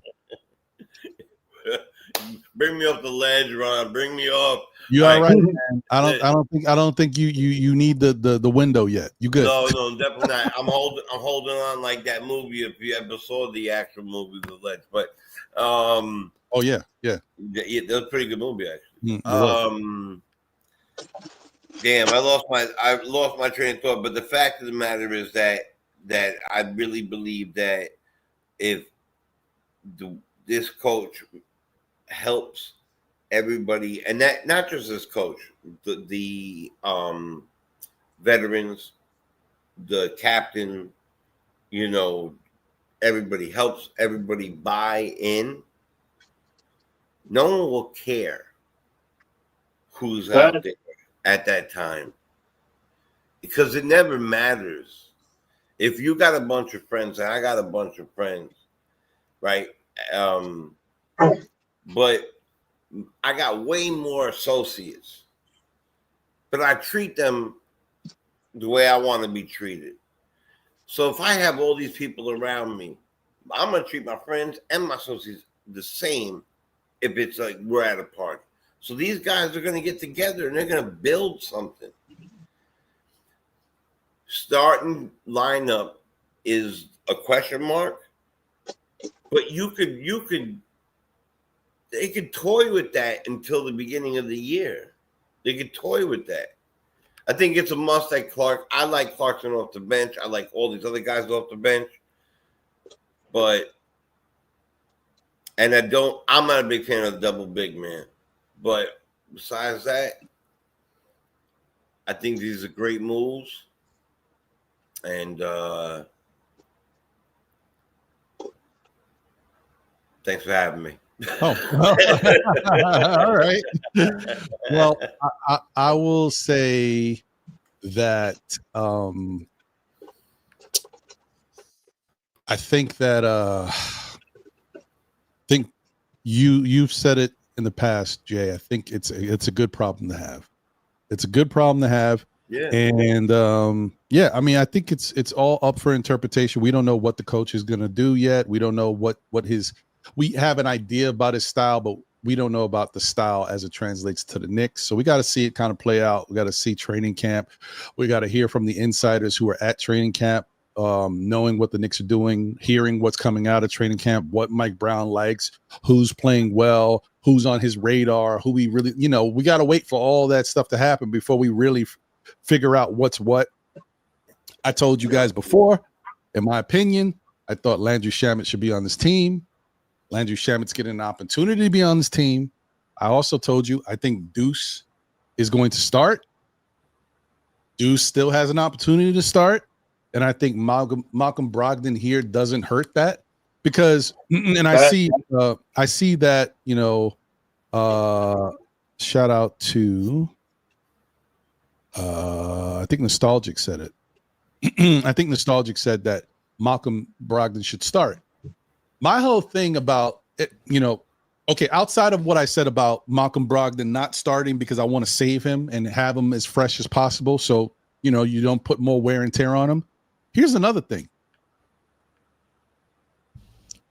No offense to JB. We know Brunson is a willing defender, but not a good defender. And he also has, issues because of his height. He's just smaller. He can't really do much. You know what I mean? Yeah. But when JB's out there, I want to have somebody who can play defense alongside him, who could also knock down an open shot, but who also is, no offense, I want somebody who is quick enough, or even if you want to say young enough, to run around with the dynamic guards in the NBA. So you telling me you want to have Brogdon and Brunson out there? Now, don't get me wrong. Could Brogdon play good defense still? Yes, but he's 32. You want to have the guy who does get hurt running around with all these young, fast, dynamic guards and having him expend all his energy trying to guard these people because it's like guarding two people when Brunson's out there. No offense, but you know what I mean. Like he's got to be there in a situation to help. They all got to be in a situation to kind of help and cheat for whoever Brunson's guarding. Yep. So I just think a younger guy like Deuce in this situation makes more sense. And then when Brogdon, is there a point where Brogdon and Brunson will be out there at the same time? Yeah. Could be. I think that starting them and having him go out there and face all these dynamic guards is the best thing to do to ensure that if Malcolm Brogdon was healthy and we didn't have to worry about him getting hurt the way we've known him in the past, I would not care. I'm only thinking about this because we're bringing in people that don't always stay healthy. So I'm just trying to keep the guy healthy because that's the only way we're going to be able to see what he can do to help the team if he's out there. And if he's not out there, then, what's the point? But it is what it is. I just wanted to put that out there. But, it's not necessarily a bad thing. If that's what Mike Brown chooses to do in the long run, it is what it is. You're just going to have to deal with it. You're just going to hope, knock on wood. You also have that 5-minute thing. Like you could start somebody and then just bring somebody else in. That's it. It's called change your pace play. Like right. You bring somebody in, you start this guy. He's kind of slower because he's a little bit older and he's doing type of moves, what he might do, playing defense. Then you bring in Deuce, and Deuce is, and it's different. What I was going to say earlier really quickly is I think that those guys that Shah was saying, like all the back end guys, the Hackaparties and stuff. Games like last year where we watched Denver after we're whooping them 33 points, but we still have McHale in there and stuff like that. I really believe that that's going to change on a much different level. I don't, I don't see that happening anymore. So you're going to get, whether you're going to get them during crucial moments or you're going to get them during garbage moments, we're going to see every single person on this team play. I believe that. Not on it depends on minutes. Like I said, I don't think minutes is a major issue. That's fair. I could definitely see that. Sherwood asked an interesting question. Let's see here. Okay, so I got too many windows open. Get rid of some of these windows. You get a window out of here. You get a window out of here. Okay, that's another reason I didn't jump on right away. I was doing the same damn thing. Too many damn windows, man. I just need more space on my computer. I'm just at that point. Been rocking and rolling for about 4 years now, almost 5 years. I just need some more space. I get it. Okay. So the crap I say was ridiculous. Anyway, I hear you. So, before I get to Sherwin's question, let me do this. First off, shout out to Sherwin. Salute to you, my brother. Good to see you. Shout out to Tay in the building. What up, Tay? Good to see you. Wiz BKLA in the building. Would have preferred campaign and DeLon Wright over Matthews and Brogdon. I don't know if I agree. I mean, maybe DeLon Wright, but I don't know. I don't know, bro, but we'll see. Shout out to Doug Fresh in the building. What up, Doug Fresh? Good day. Shout out to L. Damn it in the building. What's going on, L? Pew, pew, pew, pew. Oh, one more pew. Okay, there we go. Good to see you, L. Appreciate you as always. Let's go. Shout out to D-Ras in the building. Said if LeBron go to Cleveland, we win in the East. I see what you did there. I like it. Let me see here. Wow, man. Okay, Parrish, I see you. Don't worry, I'm gonna get to that in 2 seconds. And also Kerry had asked, is McCullough on the roster? At the moment, he is not. But the Knicks have also not made all of their two-way staff acquisitions as of yet either. Hold on, let me check my, give me 1 second. All right. Let me see. I forgot I should have saved this. I should have bookmarked the site. Oh, here we go.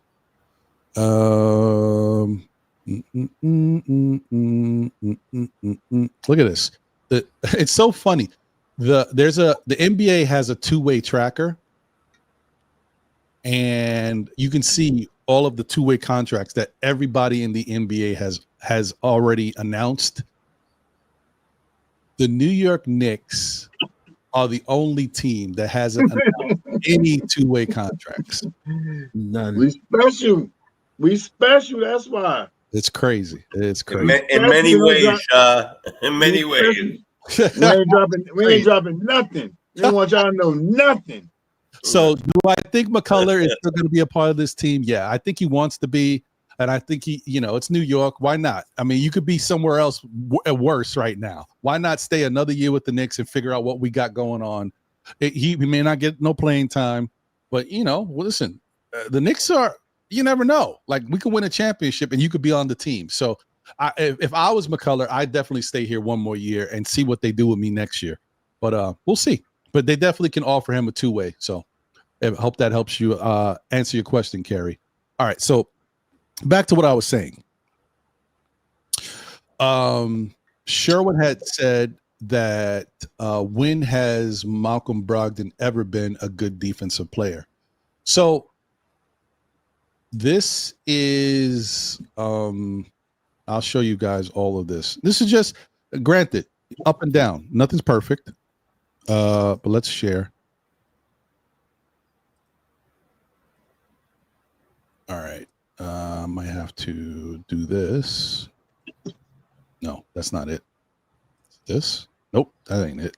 I'm gonna have to actually switch the whole thing out like that, and then add it that way. Okay, got it.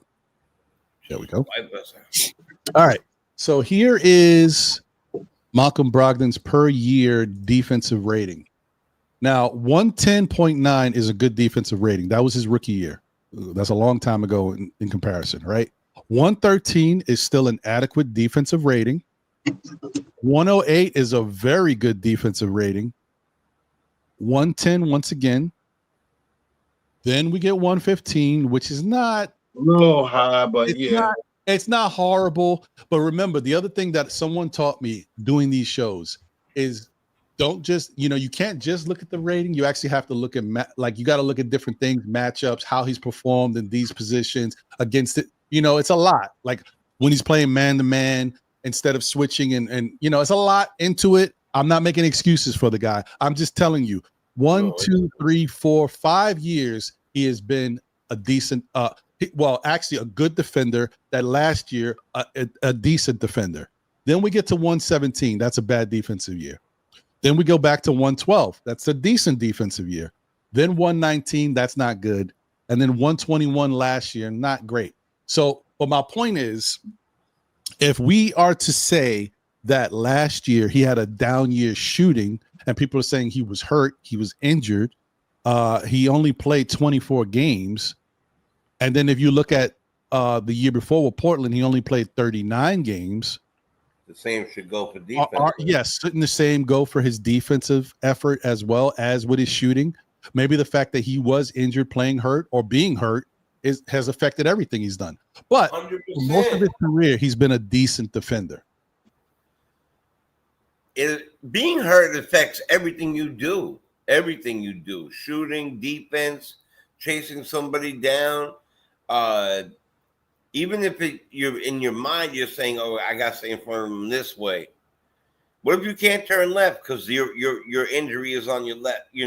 Whatever. You understand what I'm saying? Mm-hmm. So the guy goes, he happens to be a lefty that you're whatever it might be. You can't predict anything. What if your two teammates? You said this. There's so many different things that are possible. The next guy next to you can't guard his own man too. Now you got to try to hop and skip, and you're hurt, and you're trying to figure this stuff out. I don't know, man. It's tough.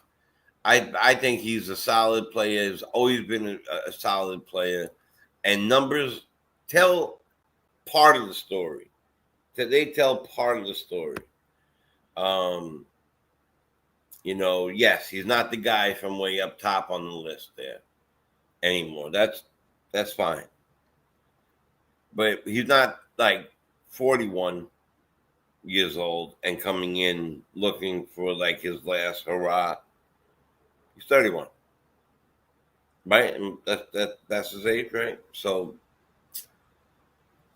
I think that he's not be excited.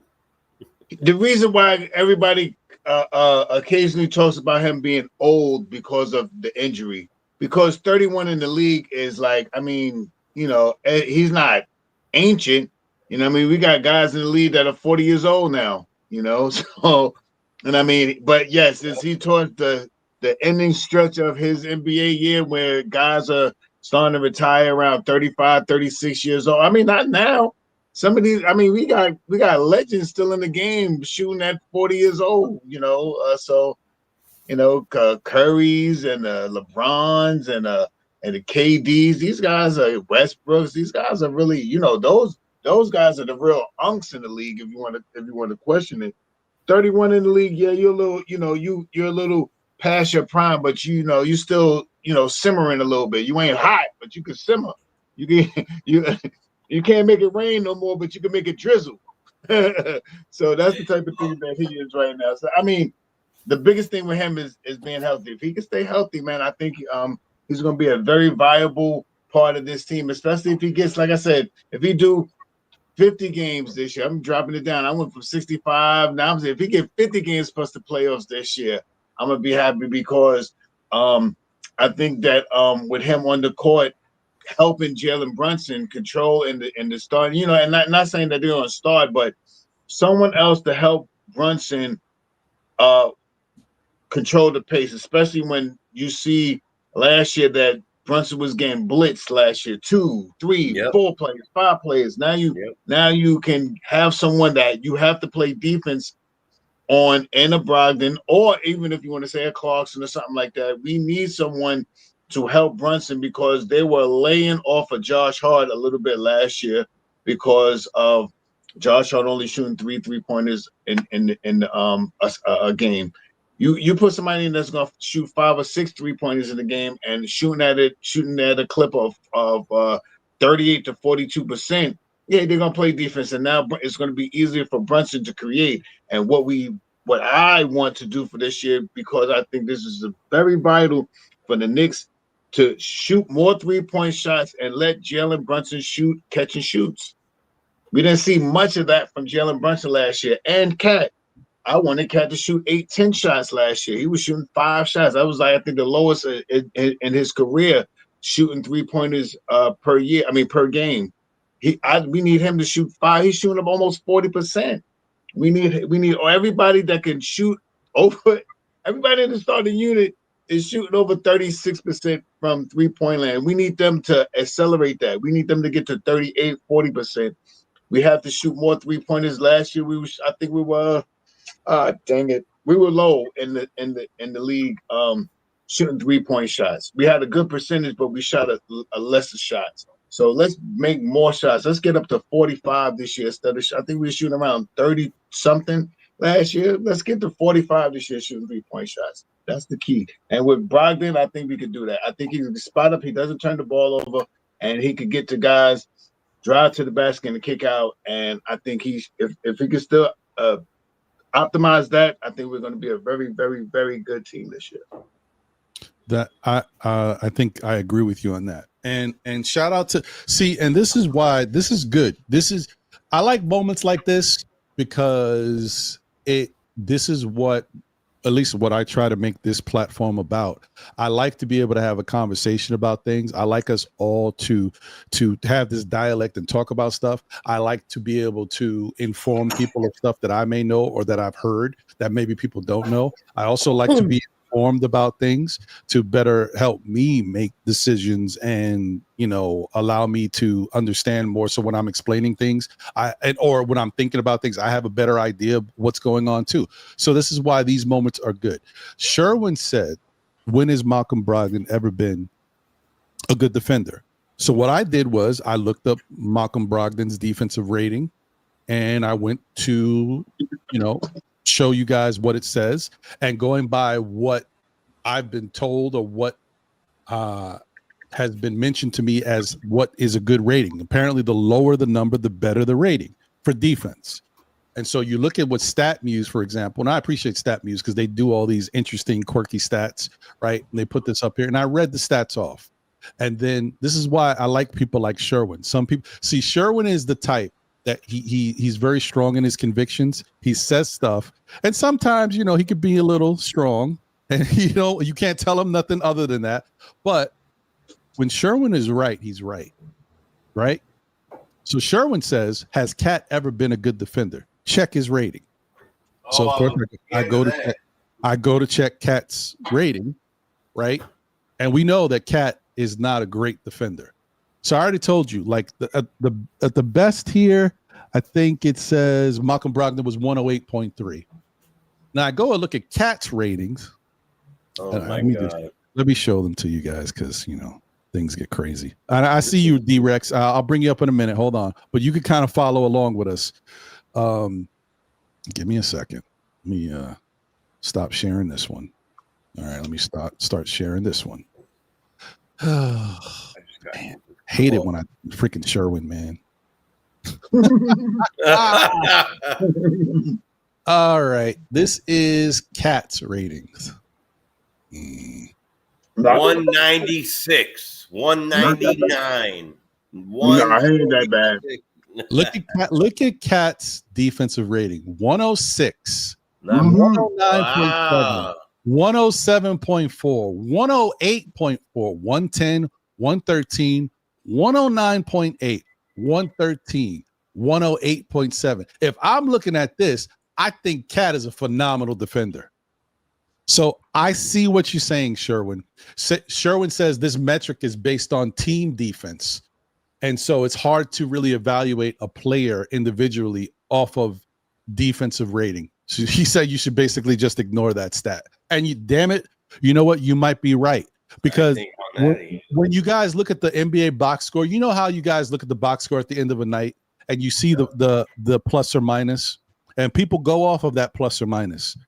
I learned about 3 years ago, that plus or minus is kind of fugazi, right? That is not the plus or minus that we really should be looking at. People still do it, but that plus or minus is incredibly skewed because it's based on the team's plus or minus and effectiveness. But they put it under individuals like that's their individual contribution, which it's not.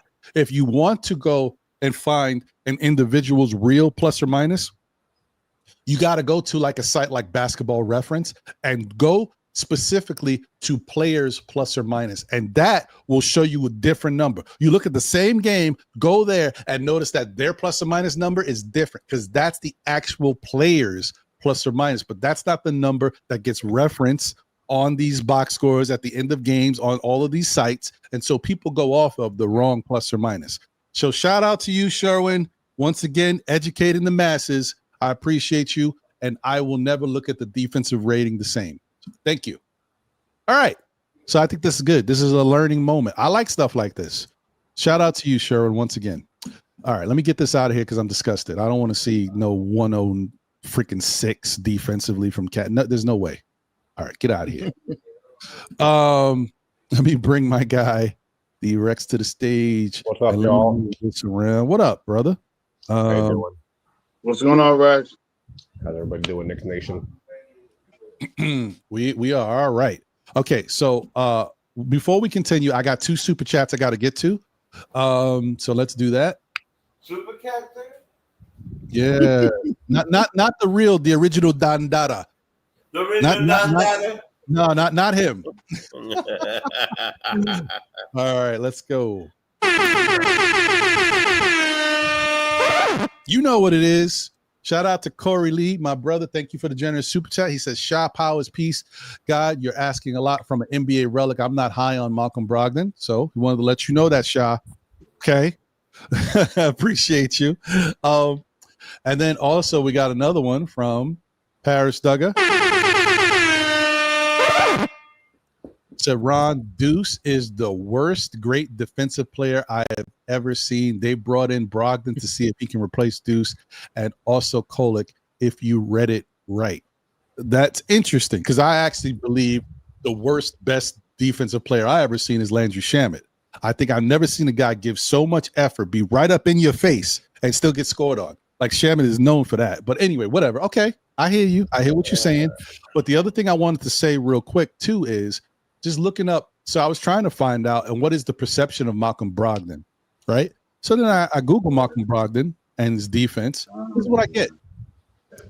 Malcolm Brogdon is considered a solid and effective perimeter defender, particularly in isolation and transition, though his effectiveness can be hampered by his speed in defending extremely quick guards. Hint, hint, back to when I said I don't know if I want him starting alongside Brunson because he's going to have to deal with the dynamic guard, but whatever. And his tendency to be slow on changes of direction when defending slashers. Okay, I don't need to get into his attributes. But okay, no, I will say it. His physical attributes, such as he's 6'4" frame with a 6'11" wingspan, allow him to test shots and stay in front of drivers, while his basketball IQ helps him position himself well on defense. So he's looked at as a good defender, but I just want to put that out there. D-Rex, you are here. What's your thoughts, my brother? So it's a lot, but my main word for the day is just context. Because, looking at one statistic or one data point in a vacuum, it's could be cherry picking, could be a lot of things. It really doesn't tell you a lot. It's a frame of reference, a baseline. you could look at a certain statistical, 3-point percent. That's not really debatable, right? Which, by the way, I encourage you. It's not very encouraging, but look up Malcolm Brogdon's 3-point numbers. Last year, not so good. I think it was like 22% or something. But, for example, Cat as a defender, nobody here is going to tell you he's a good defender. He's a bad defender, straight up. Last year was statistically his worst year of defense as a rim protector. He was actually good enough at defense, not good, good enough in Minnesota to be at least positive, as in not a negative, just slightly positive, to cover his ass, basically. So it's also a little bit of a weird stat because is Cat's part of his job as the center is to be a rim protector, but is that really why Cat's out there? No. If you're relying on Cat to be a rim protector, you did something wrong. He's not your only line of defense. You shouldn't be. And we saw it many times that was our main lineup because he was a starting center for most of the season. It's tough for him. And now that, first of all, hallelujah, mashallah, I don't have to hear Ben Simmons' name no more. I don't got to hear LeBron no more. I don't got to hear none of these names. I am grateful. I know Shah wanted Ben Simmons. I don't think he was going to come here for the minimum. I would have preferred. I like Ben Simmons. I would have preferred him over Malcolm Brogdon. I give you that. Yeah, I like him. But he could be more healthy. Now that we see the bench, last year's team, Cam Payne was our oldest player.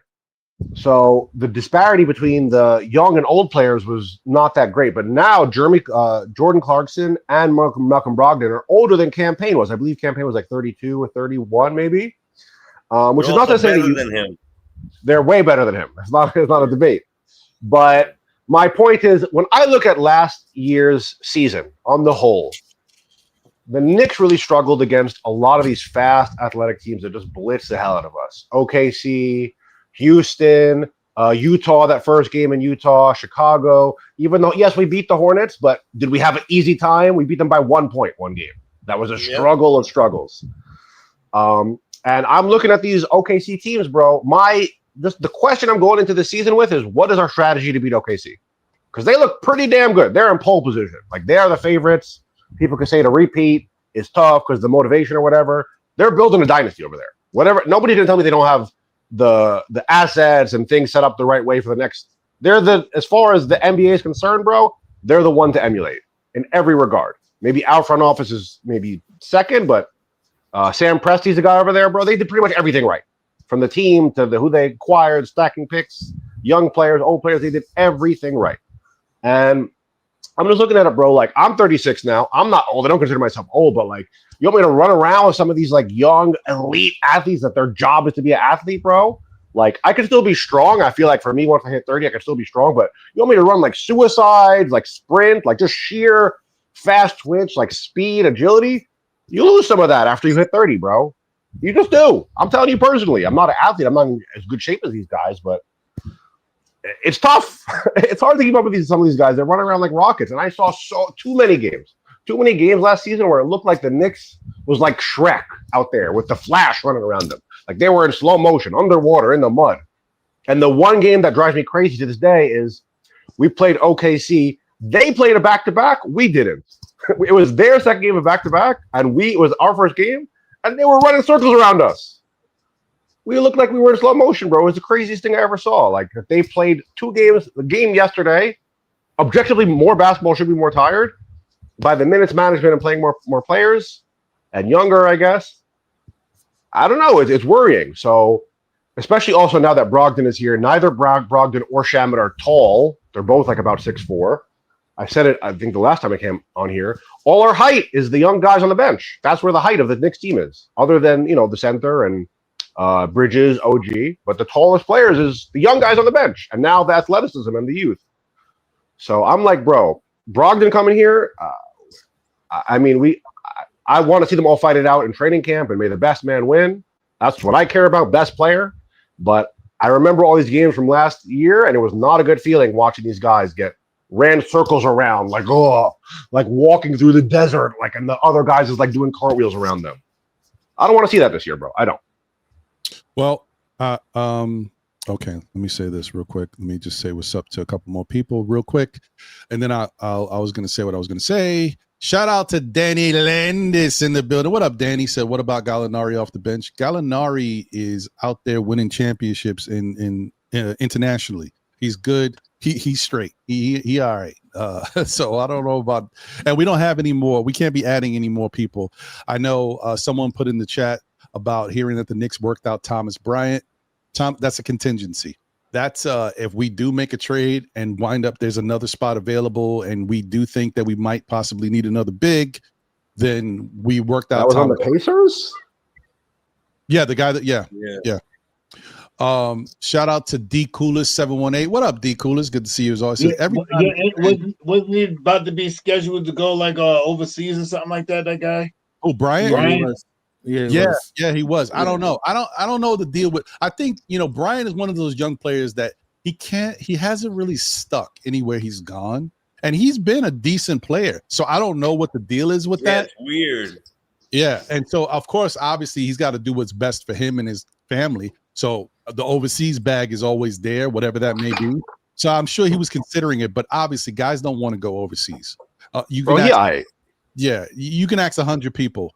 The overseas is not their first choice. So he wants to be in the NBA, and so he'd be a good person to have on a team for size and the way he gets at the ball under the rim. Right, anyway, and if some people are concerned that we need another power forward. He is a power forward. I agree. And he's a guy who can stretch the floor. He can shoot from the outside a little bit. So he's interesting. He's interesting. Bro, let me just say this. I think the Pacers got as far as they did in spite of him and not because of him. Because I remember watching him last season, and he was not like a superstar in his role, bro. He was okay. He did his job. He had a moment where he got hot, and they were cooking with him out there. He's not a great defender. He's got some flaws in his game too. But so D Cooler said every time Knicks fans give praise to players before they get here, once they're here, all that praise becomes hate. Those are some true words. Remember Wingstop. Yeah, and not only that, but did you see the one that said "Scared fans get a dog"? That was amazing. my boy Prophet used to say that. If you're scared, get a dog. Yeah, it was great. And also, I got to shout out this brother 2 times. Shout out to my brother Worldwide L Mayberry. What up, Worldwide L? Appreciate you, my guy. And let me give you one of these. That's because, Worldwide L is a dope dude. But the other thing is, about a month ago or so, or maybe a little longer, he came into the chat. And I saw his name in the chat, and I wanted to shout him out. And so we were having such a good conversation. I got caught up, and by the end of the show, I realized I didn't say what's up to him. And I like to watch shows back, and I saw his name, and I was like, God damn it, I know I didn't say what's up to him, and that's my guy. So I just wanted to say what's up to you, my brother. I hope you're doing well. Hope the family's doing well. And appreciate you. Hope and good to see you as always. So yeah, all right. So. Well, back to what I was saying. Ron, do you have all of Brogdon's statistical averages of his career? Are we going to do that on the show? Well, I looked at it, but I don't know if I showed it to everybody else. I was just looking at it actually, and then I just closed it. But yes, I can bring it up again because I will tell you, and I you weren't here earlier when I got here. Oh, when I was talking. My concern and the question I asked everybody was last year a one-off, an aberration, or is this a level that we should expect with Malcolm Brogdon? Is he on the decline? Because were all his stats bad last year? Yeah. No, that wasn't Malcolm Brogdon history. He shoots around 38% from 3. He's a good shooter. So, He also played 24 games last year. So he played 24 games last year and played 39 the year before. And apparently he's been hurt. So we are. This is why I hope everybody, once again, when you look at this, look at it like we are bringing in somebody to help this team to have more depth. Don't look at it like, oh, bringing in Malcolm Brogdon, he should start. I don't think we should look at it that way. Malcolm Brogdon can barely stay healthy. Let's bring him in here, give him a role Allow him to be who he is. Apparently, shout out to Fritz. Thank you for that information. He wants to be the type of guy that can mentor young people, which is great. Yeah, which is great because we got young people to mentor. And two, the thing about Malcolm Brogdon is if he's not, shout out to Sherwin once again, if he's not the greatest defender, I wouldn't know it by the way he carries himself and the way he talks on the court. So he's very vocal. Even if he's not at the same level he was before, his mind and him talking to the rest of the team when he's out there or talking to the young guys on the bench, telling them where they need to be on defense or how they should. We need that. This is what we basically, this is like having PJ Tucker, but a PJ Tucker who could actually play for us. Yeah. So I agree with that. I wanted to just say that. But let me get to this stuff real quick. So I know I was talking before about the fact that we picked up a development guy. Let's give me, can I pause? Okay, it's not going to go anywhere. Good. All right. So we picked up Bill Lange, right? Lange, 53, who spent the past 6 seasons as the head coach of St. Joseph's University in Philadelphia, has served as a coach in college or the NBA since 1996. He rooted in Philly area, like many in the Knicks organization, and served as a Villanova assistant under former coach Jay Wright. Always the connection to Jay Wright. I'm telling you, if Jay Wright wanted the job, the Knicks coaching job would have been Jay Wright's. Though well before Jalen Brunson, Josh Hart and Mikal Bridges joined the program. But anyway, he was there with Jay Wright and Villanova, but he never got to coach with around Jalen Brunson, Josh Hart, or Mikal Bridges. He was there before them. All right, so let me just the second slide is I know this might be hard to see, so I'm just going to read it. More recently, Lange oversaw player development for the 76ers from 2013 to 2019. A period spanning the process while helping groom youngsters Ben Simmons, Joel Embiid, Jeremy Grant, Michael Carter-Williams, TJ McConnell, Nerlens Noel, and Joel Okafor, among others. With the Knicks, the youngsters include Pacom Dadier, Tyler Kohler, Kevin McCullough Jr., Muhammad Diarra, basically. So he's brought here to be in that same level, the same capacity that he did with the Sixers. And if he helped guys like Ben Simmons, Embiid, and Grant, Michael Carter-Williams, TJ McConnell, there's some good names on there, bro. That's good. That's good stuff. So hopefully he can do something to help our young guys develop and put us in a better light. So I'm encouraged by that hiring. I like the move. And obviously that's another move that did not, I'm sure that they've been talking about this for a minute. That's another move that did not sway Ben Simmons to come here. So take that. Even bringing in the developmental coach that worked with him didn't sway Ben Simmons. So I'm sorry, Shaw. I'm sorry. Yeah, it is what it is. What can you do? All right. So that's that. All right. And then I wanted to also talk about this gentleman, because he's kind of been the one that's been overlooked a little bit in all this situation. I don't know why this is taking so long to load. I pressed the button already. Let's go. Is it Mr. Landry? No. I love talking about Mr. Landry. I'm the only one. I do my little dance by myself. Here we go. Garrison Matthews. So this is what he did. This is his Hawks numbers last year. 6.5 points, 1.8 rebounds, 0.7 assists, 0.6 steals, 0.3 blocks. He shot 39.7% from the field, which is terrible. Like, that's horrible. I'll explain. But he shot 39% from 3 and 82% from the free throw line.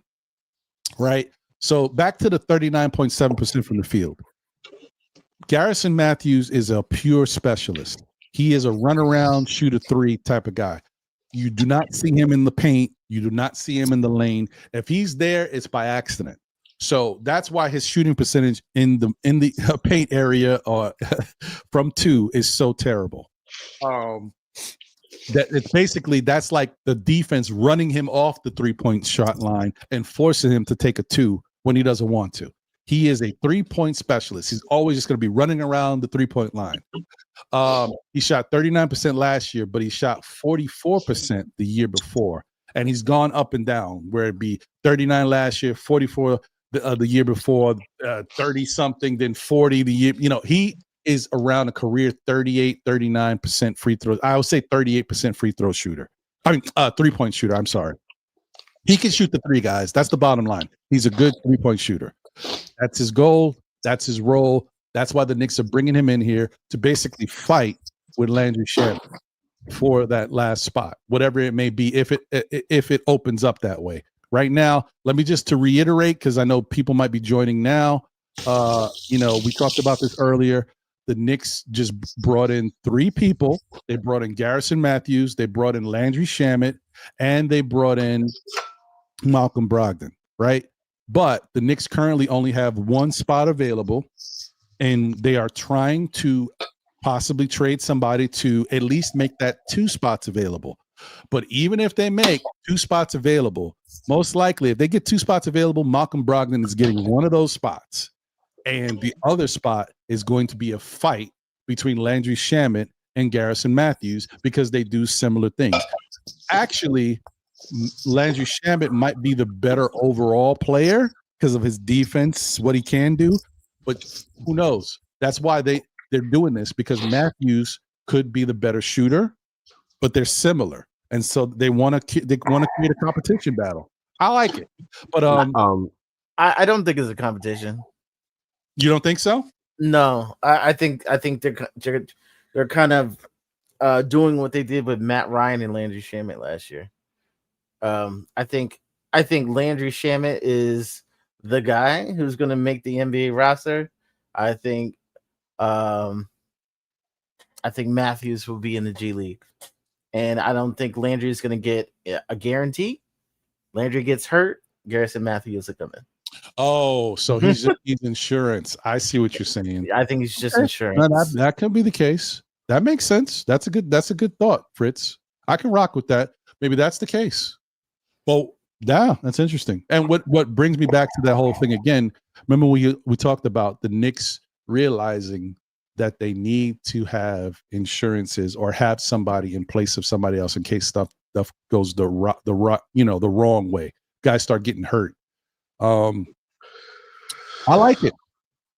And I'm actually okay with that. That's actually a better scenario than what I thought might be the case. That's the case. I'm definitely for that. And that gives us definitely gives us a situation where we're good no matter what. I like it. Yeah, I like that. That works. Okay, well, we'll see. Anyway, what do you guys think about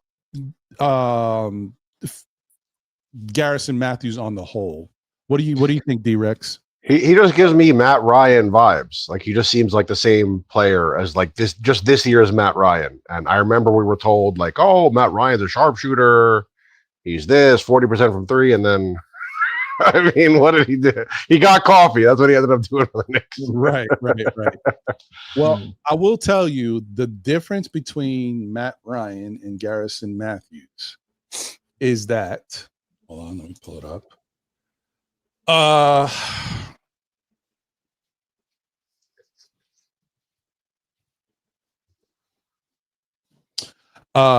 Garrison Matthews played 47 games for Atlanta last year. The year before that, he played 66 games, right? But last year, Garrison Matthews shot almost 5 attempts from 3. So they were using him. Matt Ryan, I don't know. We were hoping for the best, but when you look at his usage, he wasn't being used a lot. So we just knew that he could shoot the ball well, but on limited usage. Garrison Matthews actually got used. So, how old and tall is he? He is. Oh wait, it doesn't have it here. Oh, okay, hold on. I got you. He is 28 years old, and he is 6'6". Acceptable. He passed the Dorgosaurus Rex protocol. Yes. I'm used to like 35, and he's 6'2". That's like the type of player we've been signing. You mean the typical Nick pickup? The typical Nick pickup, yeah. He's a good height. Like the acceptable. He's a good height. So there's that. What is his weakness? says Wolverines 1986. Well, it's Everything defense. but shooting a three. It's defense, and he is not. He, you know, here's the Ron categorization. He is not a guy who fills up the ancillary categories. Yes, I get to use that word again. You know, I always talk about guys who can rebound, get assists, steals. He's not a guy who fills up all those other cats. He is a 3-point specialist. He is a throwback. You know, there's not a lot of room for these throwbacks. As you can see, a lot of them are gone. You know, long gone are the Mike Millers, what Ray Allen became at the very end of his career, the Evan Fourniers of the world. There's not a lot of these guys anymore. So he's one of those. Steve Novak. Steve Novak is another one, yes. I don't know. But like I said, for us as Knicks, you know, a Knick team, he works. You know what I mean? And especially the way Fritz put it out there. As an insurance, and just in case Landry Shamet gets hurt, he works. I mean, I do want to point out that we made a lot of hay last season about how it was the healthiest Knicks season ever, whatever. A lot of players actually went out, bro. More than we thought. Between Jalen Brunson, Deuce, we actually ended up having to rely on Kolek a lot, more than any other rookie. OG went out for a bunch of games. Jalen Brunson went out for a bunch of games. Everybody. Pat got his finger injured. You know, the whole starting five, basically. That's true. That's true. Hey, Fritz. He's head up on the Cavs. We're not going to keep him. Strus is out for 3 or 4 months. They need a 3-point shooter. Anyway. Do you think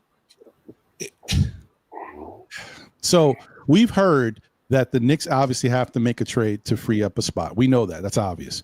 But what we've been hearing is that most likely they would have to trade either Kolek or Dadier. Here's the question for you. Do you think there's actually any truth or any realistic thought that the Knicks will find a way to keep Kolek and trade Dadier? Not if they don't have something better.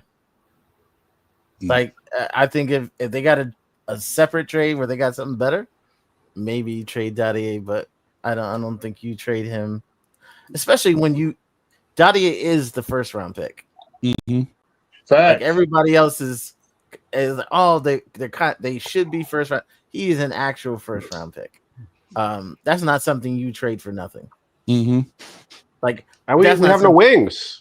Yeah, and his money. If I'm not mistaken, am I right, Fritz? His money is more than Kolek's, right? Yeah, like 2.8. I think he's getting a little bit more than Kolek. So, and that's what I was saying earlier. Like, if we really wanted to, move off of somebody to pay this money, it might be Pacone. I mean, we might could do it with Tyler, but I think we might fall a little short. I don't know. I really just don't think it makes sense because his skill set, his size, his athleticism, and we have no wing depth. The whole last season, we're complaining we don't have any wing depth, and there's our wing. I think, okay, there's also another reason I think a lot of people are looking at it wrong. There are currently 5 players on the bench. There are 5 players in the Knicks rotation who may not be here next year. And you can't give up Bacome Dadier, who's signed for the next 4 years, to sign someone who can leave next year. Yep. So it's like, if they are using Bacome Dadier, there's something bigger happening. Is not to keep Landry Shamet. I just don't see what do you get that's better? I think Fritz makes a great point. Like, what is the return? You have a better return. If you just keep him for 1 year and he plays a good season, you double your return on investment. The only thing that I would say is, do we have one too many guys at a position? So, all right, Diawara is what, 6'9"? Yeah. But his style of play and he seems more to like a power forward type, which we also don't have, by the way. Right. So I could see Diawara having a slot on this team and not somebody like necessarily fighting for that same slot from what we already have. There's young Who's players. competing? Who does the same thing as him on this roster? Exactly. But isn't, unless I'm wrong, maybe you guys see it differently. Don't you feel like Dottier and McCullers Jr., I know McCullers is not signed right now, but don't you feel like they kind of are fighting against each other? I personally don't, because I feel like I look at it as like OG and Josh Hart. That's how I look at it. I feel like McCullough was clearly, everyone says he looks like Josh Hart when he plays. He plays like Josh Hart. He's just a taller Josh. He literally is just taller Josh Hart. And Pacome, they just do different things. I think it's like a question of maybe you can get a better version of the same player, maybe McCullough, but I'm like, that's like a workhorse type player. You saw the type of player performance he had in the summer league, type of player he is. He's a tough, stocky guy, a gritty, hustle, rebound, glue guy that does all the little things of dirty work. It's not a glamorous job of the NBA, but you need it.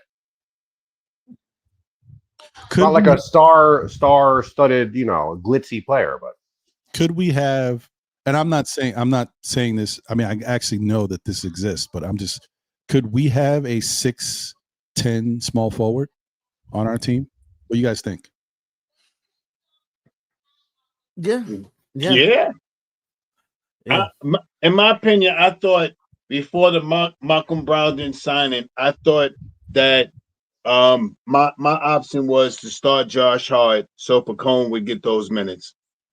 I weighed out the options like of Mitch starting or Josh Hart, and I thought, in my opinion, if it was between those two guys, why not start Josh Hart? Last year we played with Josh Hart damn near the whole season. We won 51 games. If we can reduce Josh Hart minutes down from 36, 37 minutes to 32, 33 minutes and give Pacome those minutes, I thought Pacome could come in this year and probably try to have that sophomore year of playing good basketball. But now that we got Brogdon, I don't know what's going to happen, man.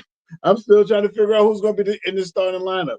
So right now with Brogdon here, it puts Hunter Purdy and Pacome and definitely Tyler Kolek in a precarious place on the bench, because I don't think you bring Brogdon over here and don't give him at least 15 minutes in the second unit. I mean, I don't think you do that. What you going to do? Give Pacome 8, 9, 10, 12 minutes and then give Brogdon 4 or 5 minutes? I don't think that happens. Shout out to Nostalgic Nick, because I mean that could be the blueprint. I mean, you could say we still had everything the way it is. This could be a bench unit. Dink, McCullers, Pacome. That's what I've been saying from the start, bro, because that is young, athletic, and tall. It's true. That's every tall player on the Knicks right there. It's true. And Yeah. I think the Knicks know that, which is another reason why trading Tyler Kolek, even though as we said already, there's a way that Tyler Kolek, even being here, won't play because we got so much ahead of him. But I think they look at that and they say, you know what? The future could be somebody like Dink Pate. It could be, or someone else. But I have to say, as a Tyler Kolek fan, I like that Dink Pate is here nipping at his heels, because that's a player, bro, that he screams future of the NBA. Like the modern NBA looks like a kid like Dink Pate. True. That's true. You were going to say something, Fritz? No, I said these guys are the guys who have to take over for the 5 guys who are in the rotation who won't be here next year. Mm-hmm. So I think there is going to be a consolidation trade. I don't think everybody is going to be back, but whoever is going to be there, they better be ready in a year. Yeah. So the question is, you did say that. So you said the 5 guys. Now, who are the 5 guys, just for the people out there that may not know who you're talking about? Who are the 5 guys you think that may not be here? That's a possibility won't be here.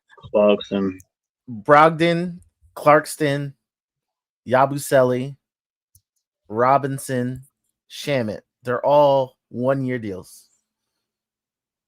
The only people who have 2-year deals, Yabusele. And Yabusele is only going to come. He has an option for next year, his option. So he's only going to come back if he got injured or he had a really bad year. That's the only reason he's going to come back. Oh, so if he plays well this year, he's gone?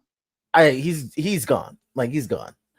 Like just like Clarkson, I think so too. I think Clarkson come over here and averages 15 points and 4 assists and 2 rebounds and a steal. He's out of here.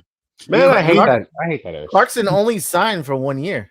Right. Yeah. You see, the thing is, I agree. I see what Fritz is saying, and I agree about all of those guys except for Yabusele. I feel like that if he plays well, and the Knicks play well, but I'm also assuming really well. Because if the Knicks win a championship, everybody's coming back. Yabusele's getting paid, and they'll go. Everybody's coming back. They're going over but they can't pay him because they don't have his bird rights. They don't have his damn it, Fritz. That's why Fritz is here, y'all. The bird rights comes back to get us again. Who's that other player that we had an issue with bird rights? What was his name that wound up winning a championship with the Hartenstein. Yeah. Comes back again, y'all. Here we go, baby. Let's go. I gotta say, man, this ish right here drive me crazy because you are actively rooting against your players playing well. Yeah. If a player plays well, it's bad. What is that? Golly, man. It's always, I knew Fritz was too confident. I was like, why is Fritz saying Yabusele like that? Yabusele might be the fan favorite. If he likes what New York has to offer. If we win with him, why wouldn't they want the bird right strikes again? Golly. That's so frustrating what he just said. And you know what? Like, I'm gonna sound like a broken record, but that's why you gotta develop in-house talent, bro. These guys stick around. They can actually play well, and you can be happy about it. So freaking stressful, man. These freaking rules, all this stuff happens now. And granted, it might not. We're not the only team that this is affecting, but it doesn't always seem like any time the Knicks are ready to make that move, something is holding us back or affecting us for the long term. I was just thinking that, bro. You know what it's going to be like? Yo, you can see Yahoo pop off in one game. Be like, yo, slow down. Hey. Yo, take him out. Take Yabu out, B. Yabu's got 20. Nah. Out. I don't know, man. There's always something. Jesus, man. Well, look, we just got to look. Yabu, ball out, man. Let's get a ring. I know that's one thing. Knicks fans don't care. If Yabu balls out, the Knicks ball out, they win a championship, Yabu goes bye-bye. We love you, Yabu. We might even retire your jersey. You out of here, B. We love you, though. We got a championship. It is what it is. Just got to deal with it. We win a championship. Ain't nobody caring who's leaving. It's done. Because a lot of people, some Knicks fans talk like, and this is when we'll see who their true colors. Some Knicks fans like, I don't care what happens. Let's just get a championship. I've been around this earth for this long. I've never seen one. Let's get one. Okay, we'll find out. Because if we get one and the next year the Knicks are rebuilding, I'm not saying that would happen. I'm just joking. But we'll see how your Knicks fandom feels then. You got. I mean, he also Fritz clued me in, bro. As Mitchell Robinson only on a 1-year deal, so he probably not coming back next year neither. So that's why he's he's in jeopardy of being traded right now. Actually. Oh. Yeah, I mean that's the thing. His this is the last year, so it is what it is. But you know. Hey, anything can happen, man. Listen, we are in a position that we're actually talking about stuff that wasn't here 4 or 5 years ago. We weren't even in this position to be able to say, oh man, if we have we might lose a guy. You know, hey, it is what it is. We just got to deal with it, man. But I mean, we're here. I think the big picture is still positive. This is probably one of the best Knicks benches in many, many years, I would say. Team period. That's a fact. So this is what I was going to say before because of some stuff that got brought up that I kind of lost my way. When you said what you said, D, and this is a concern that I'm sure other people have too, right? Can we beat OKC? Well, how do we beat OKC? Thank you. That's the question I'm trying to. What does it look like? What does the Knicks beating OKC look like? I will tell you right now. If you think that the Knicks are going to be able to beat OKC with defense, or that we can somehow make a change right now to help solidify our defense enough to stop OKC, you would be wrong. The Knicks would need a couple more, 2 or 3 more defensive players to be on the bench and to have it, affect the start. Like that's what they have been able to do. Because the good thing about OKC is they got a bunch of guys that are bought into defense. They got about 9 or even maybe 10 players that are willing defenders and play good defense over there. And they're young, right? But how do you beat a team like OKC? The Pacers gave us the blueprint. Now they weren't able to execute down the stretch because they got hurt. Their biggest player got hurt, and some might say. Bottom line is you got to outscore them. You got to give them something to defend where it takes multiple defenders to stop. And you have to have you can't just have the talent. You got to have the scheme. You got to force that team to not be able to stop you. And I believe that's what the Knicks are trying to do. I don't know it for a fact, but on paper, that's what it looks like they're trying to do. They have to be a juggernaut offensively. You got to have a plan to stop the Knicks. You can't just say, we're going to play our defense and stop the Knicks. No, you got to have a plan. That's how the Knicks can beat them. They got to force teams to have a plan to stop them or slow them down. It's the same thing that everybody had to do with Boston. The Knicks, say what you will, the Knicks help expose Boston, okay? People already knew that Boston was one-dimensional. The Knicks showed you. Am I wrong? I think not to discredit our win because we definitely earned it, but the way they played was very arrogant against the Knicks, And it was like, we're just going to keep shooting threes no matter. No, don't worry about it. It's the Knicks. Who cares? Like, that's how they played, They could have beaten us if they just got out of their own. If the coach was less arrogant, they would have won that series. I agree. And that's the point, Fritz. That's how they played all year. That's how they played for the last 2 years. In fact, the year before it worked like incredibly. But last year they had some ups and downs. They struggled a little. Let's not forget, in the beginning of the season, Boston lost some games that they were like, "Oh, what's happening with Boston?" And then they picked it up as usual. But so that's the thing. They were arrogant and they didn't deviate from the style of play that they were playing. And they could have easily made a couple adjustments, and they could have probably beat the Knicks handily. Not handily, but it would have made a series easier for them to win. I think between that and the Pacers OKC series, it shows that being one-dimensional is a bad weakness to have in the modern NBA. It's really not good. No, it's not. I agree with you. And so that's why I say the Knicks, I can't put it, especially now more than ever, I can't put it that the Knicks are going to stop anybody. I can say the Knicks can play good enough defense to win possessions or to win, slow teams down. The Knicks have to. In my opinion, the Knicks have to be a juggernaut offensively. That's where we are. They have to. So because Yabu's not a good defender, Clarkson's not a good defender, and the rookies, maybe they're better, but they don't know. Defending is harder to learn, Defending takes time, bro. Defending, you can be a good defender out the gate. Yes, if you have that talent. Automatically. And there's some guys that, have the, we can see he's very athletic. He's young. He's got the idea, the makeup. He could be a good defender. Guys like that aren't automatically already great defensively, they need time to learn. They got to learn tendencies. They got to play against players to know what they like. Because let me tell you something. I've seen many a young defender get cooked by NBA players that have their go-to shots and know what they're doing. I don't care how good of a defender. If you don't know what this guy wants to do against you and don't know how to stop it, you're going to get cooked. Okay. Bro, we saw it in the Pistons series. Nobody's going to tell me that Astor Thompson or Amen Thompson is a bad defender at the NBA. He's one of the better ones. He is. But it's hard to defend Jalen Brunson, That's right. That's a great example, D-Rex. It doesn't matter how good you are defensively. If you don't know a person's tendencies or don't know exactly how to stop them, like know all their gadgets and their little trick things they like to do, it's very hard for you. And you can see, that's why I love Jalen Brunson, guys. I don't think we give him enough credit. This guy's got so many tricks in his bag. It seems simple. He got the old man bag of tricks, bro. He got the old man bag of tricks. Exactly. Yeah, I love it.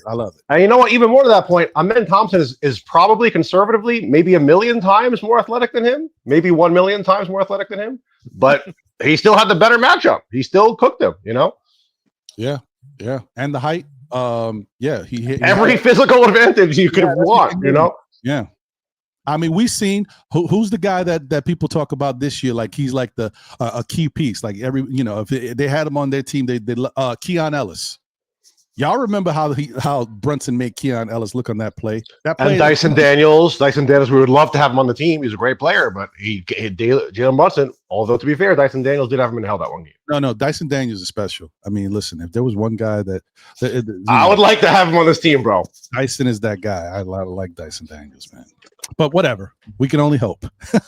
All right. Moving on, people, because there's more. There's more.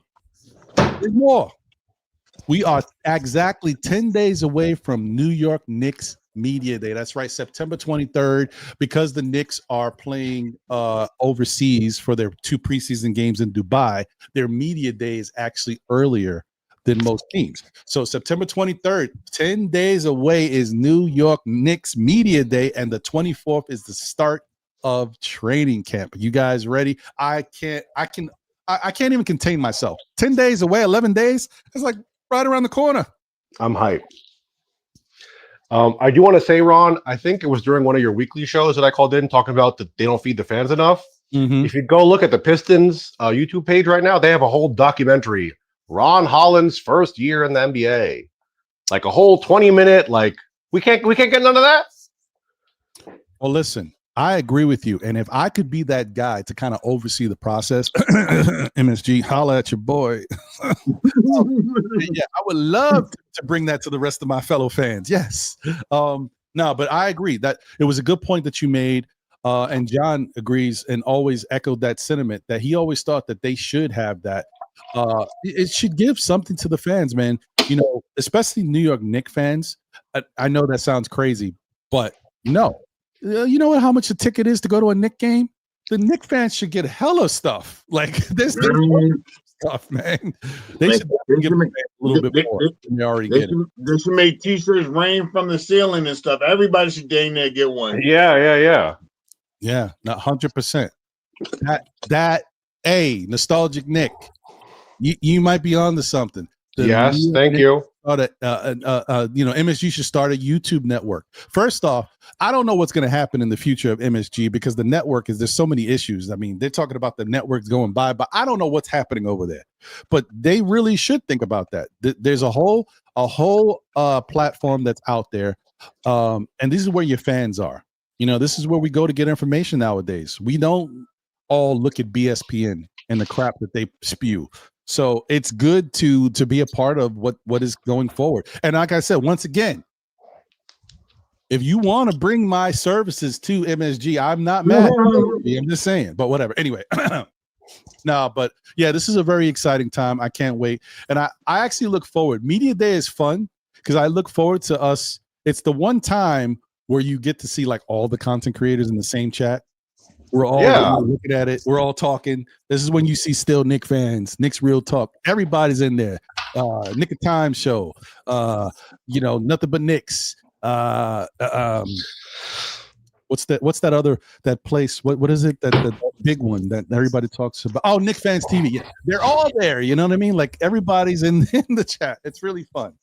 But yeah, so I look forward to this time, and I'm just really excited, man. This should be pretty fun. I'm just excited. Like you're gonna have Carmelo Anthony, a whole different commentary crew. Is gonna be a completely different vibe. It's not even the same channel. Completely different. Ain't no TNT, nothing. I know. That's crazy. This is the issuing of a new guard, man. It's gonna be different. Will Lonnie Meek, shout out to you, said, will Leon speak on Media Day? Probably not. Hell no. Shout out to Travel Vibes in the building. Salute Ron, peace family. I can't wait. Who's with me? Yeah, man, I'm with you, bro. I can't wait either. This is a really fun time, man. We should just enjoy it, man. Listen, keep in mind, guys. Look, just prepare yourself. We've already seen it happen last year. This year, now that we know that the Malcolm Brogdon thing is out there, obviously they're bringing in Shamet, for different reasons. If the spots open up and both these guys are here on this team, watch the odds makers, watch all of the start talking about the Knicks moving up and possibly being the number one team in the East, and then see where this goes. So you're going to see crazy stuff. All of a sudden, all the haters come out the woodwork and, oh, wow, the Knicks are great. The Knicks are this, the Knicks are that. Watch. I mean, all the excuses of last year is gone. It's not Mikal Bridges' first year no more. It's not the first year of this unit. We definitely have a bench this year. That's out the window. And even the young guys is way more ready to play. So Exactly. and the East is wide open.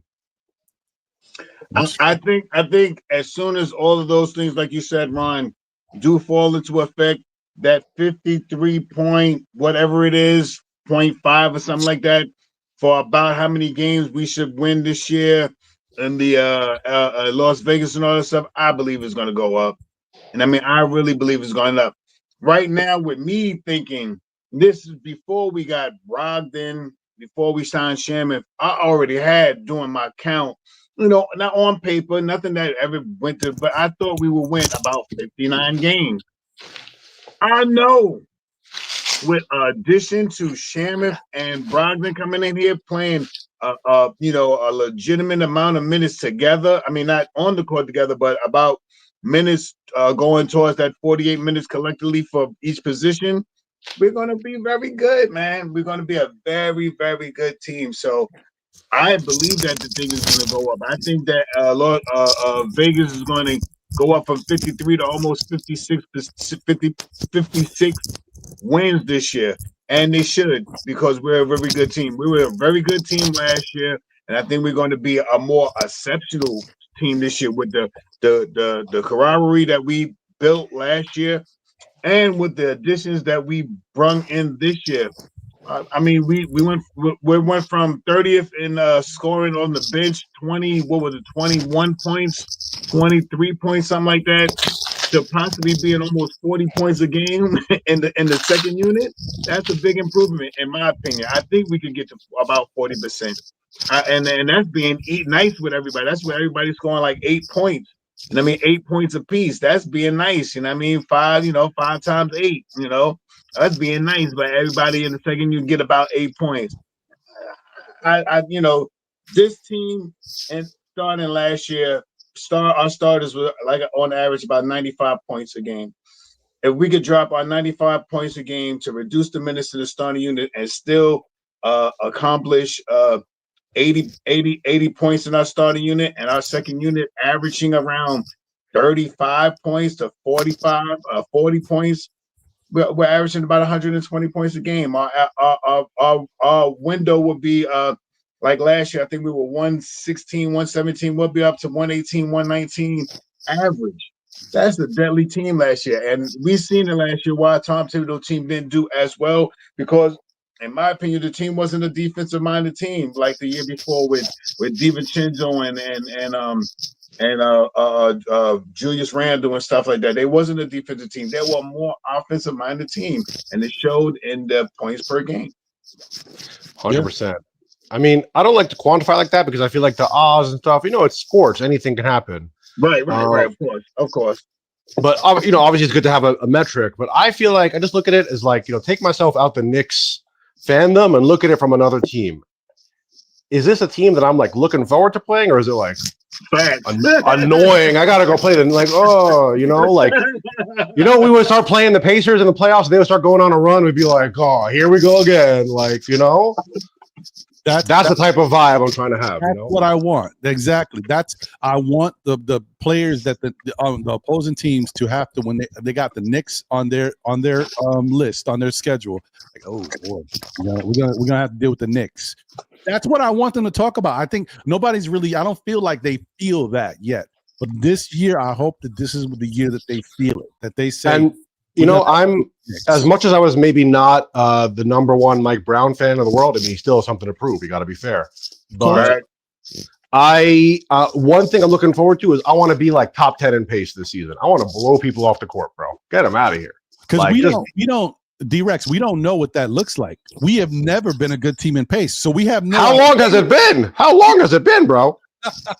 We have been the bottom dwellers in pace prior to Tom Thibodeau, but under Tom Thibodeau, we've been the bottom dwellers. But even prior to him, so we have no idea what it's like to be a team that plays with pace. People think, once again, we know that the biggest misnomer, biggest misconception is that pace means playing fast. No, pace is more than that. It's your style of play but it's also your movement, right? And we are not a team that has a lot of movement. And hopefully this year will be the first time that we get to see a new look team that has movement. And that is the thing. I'm gonna say this. I'm not beating a dead horse. I said this before. One of the biggest things about the Knicks, like, we can be a good offensive team. We've got the talent for that. We know that already.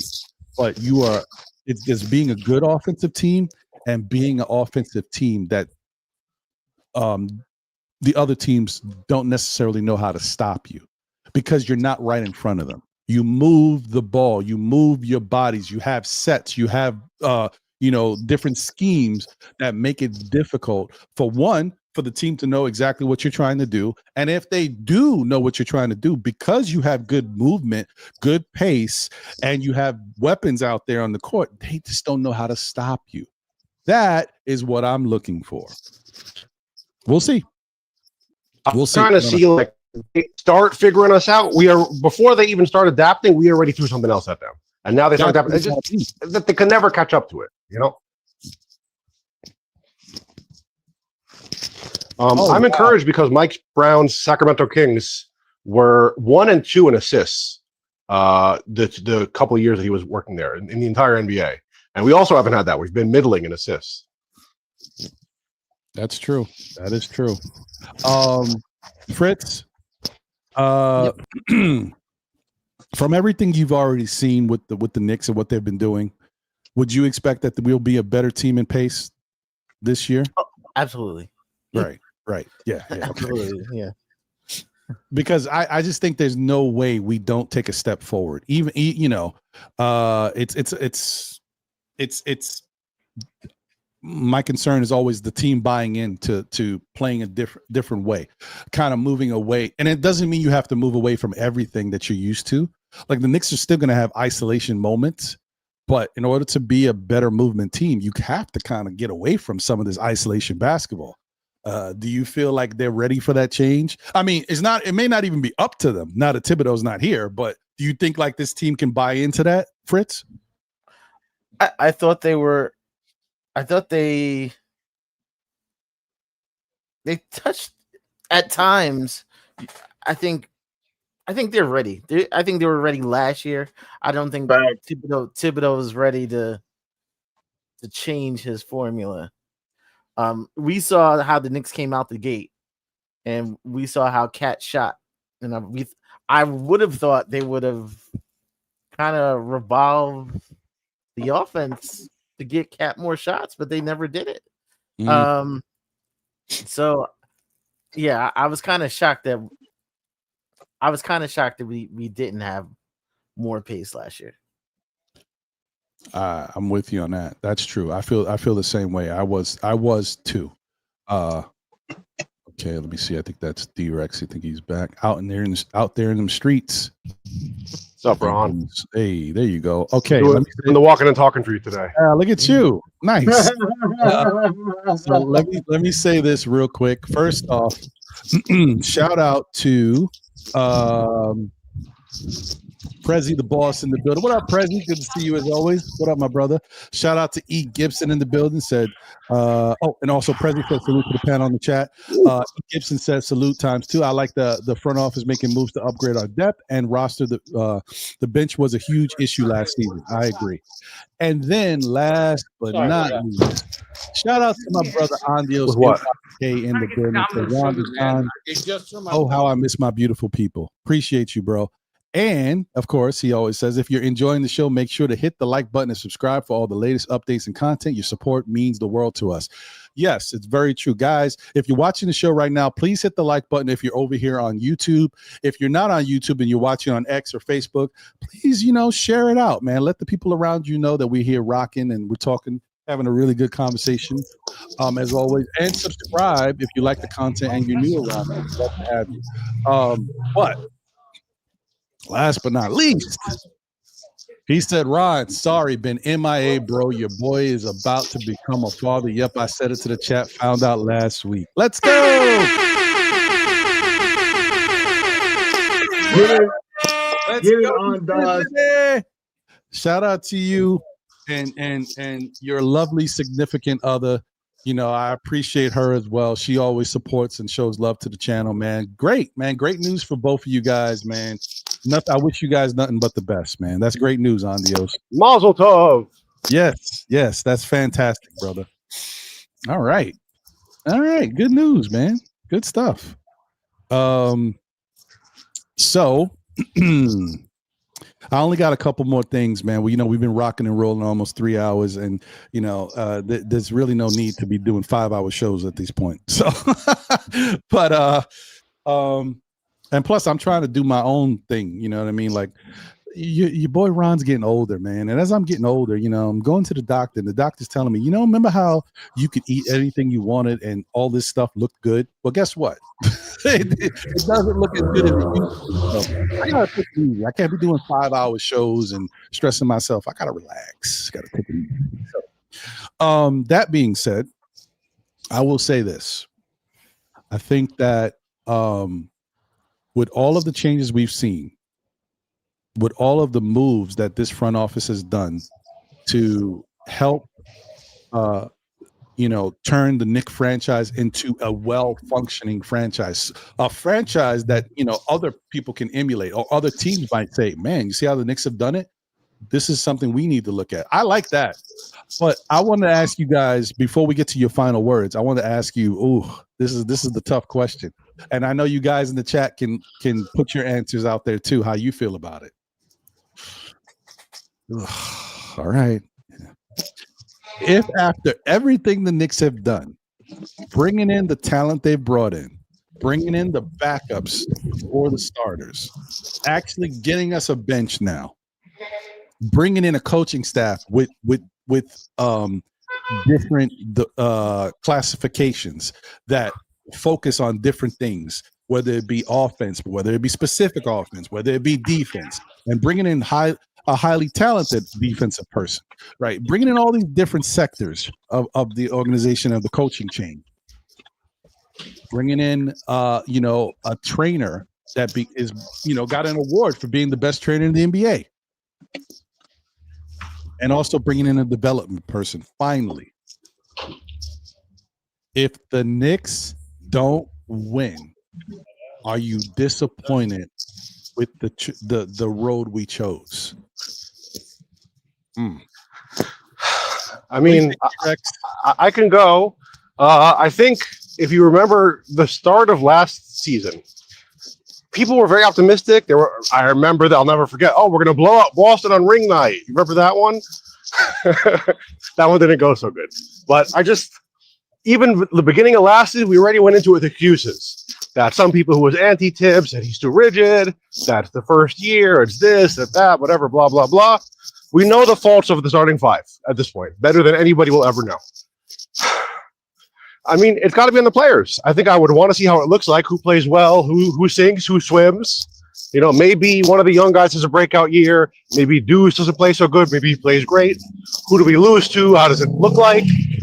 But you really got to say it's on the players if it don't work out this season. From where I'm standing right now, because what even the most critical Knicks fan, what's like the glaring weakness of the team right now? Jalen Brunson is short. Okay, that's it. What are the excuse right now? That's very true.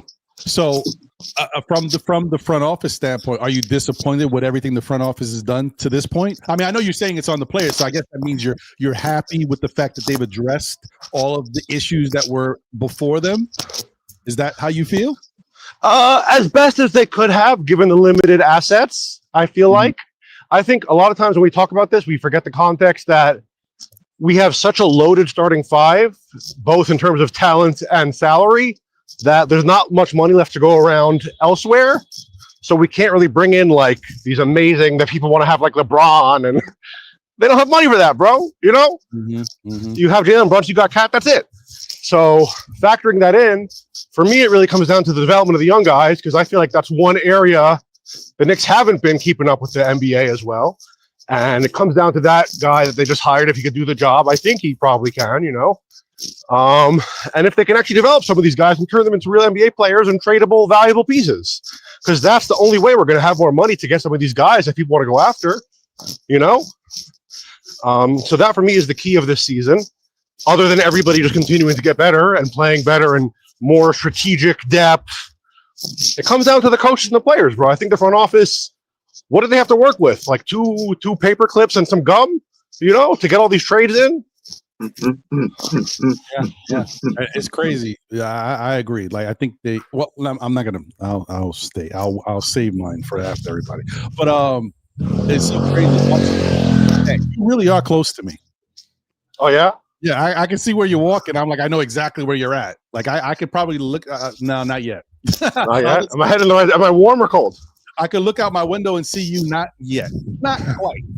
But you're close. So, all right. Well, while I have you, because I know you're out in the street, you want to give your final words as well?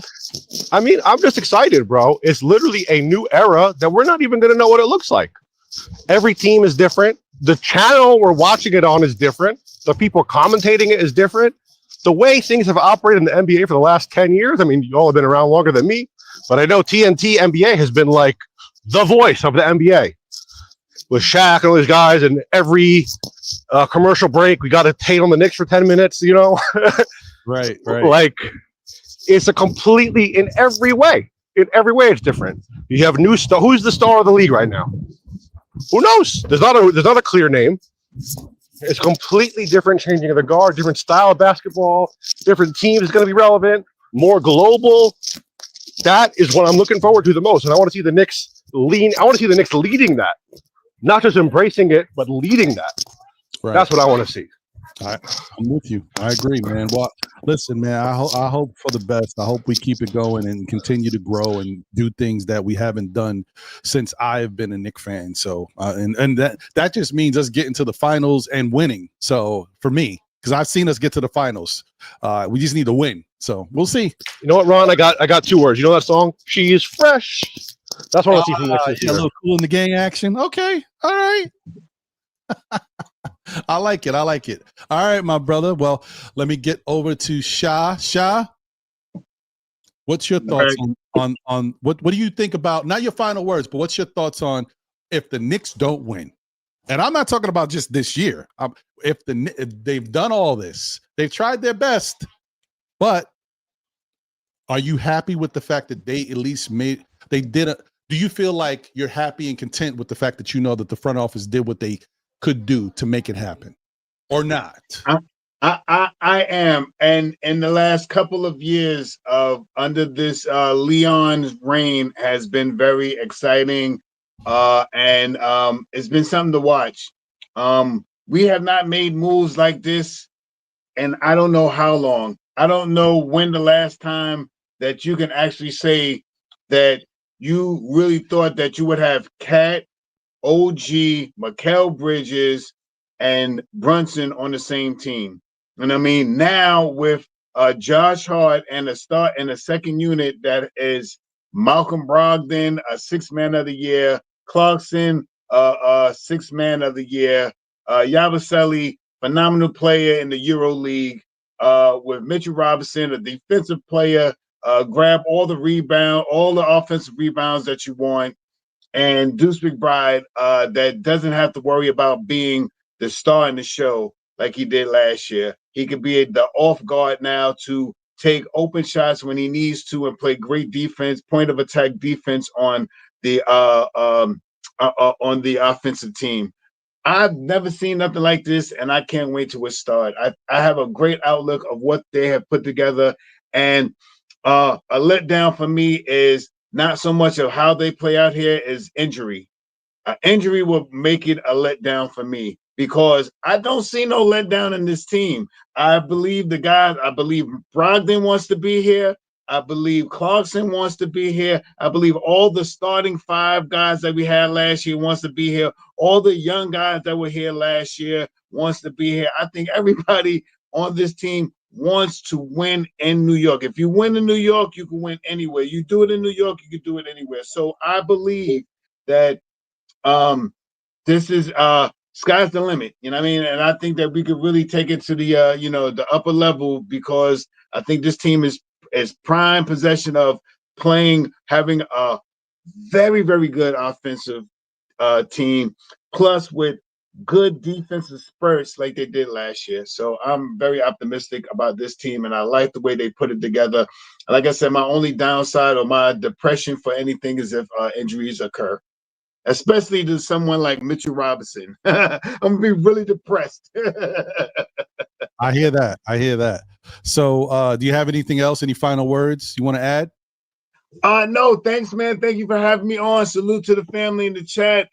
Thanks, Fritz, for coming on.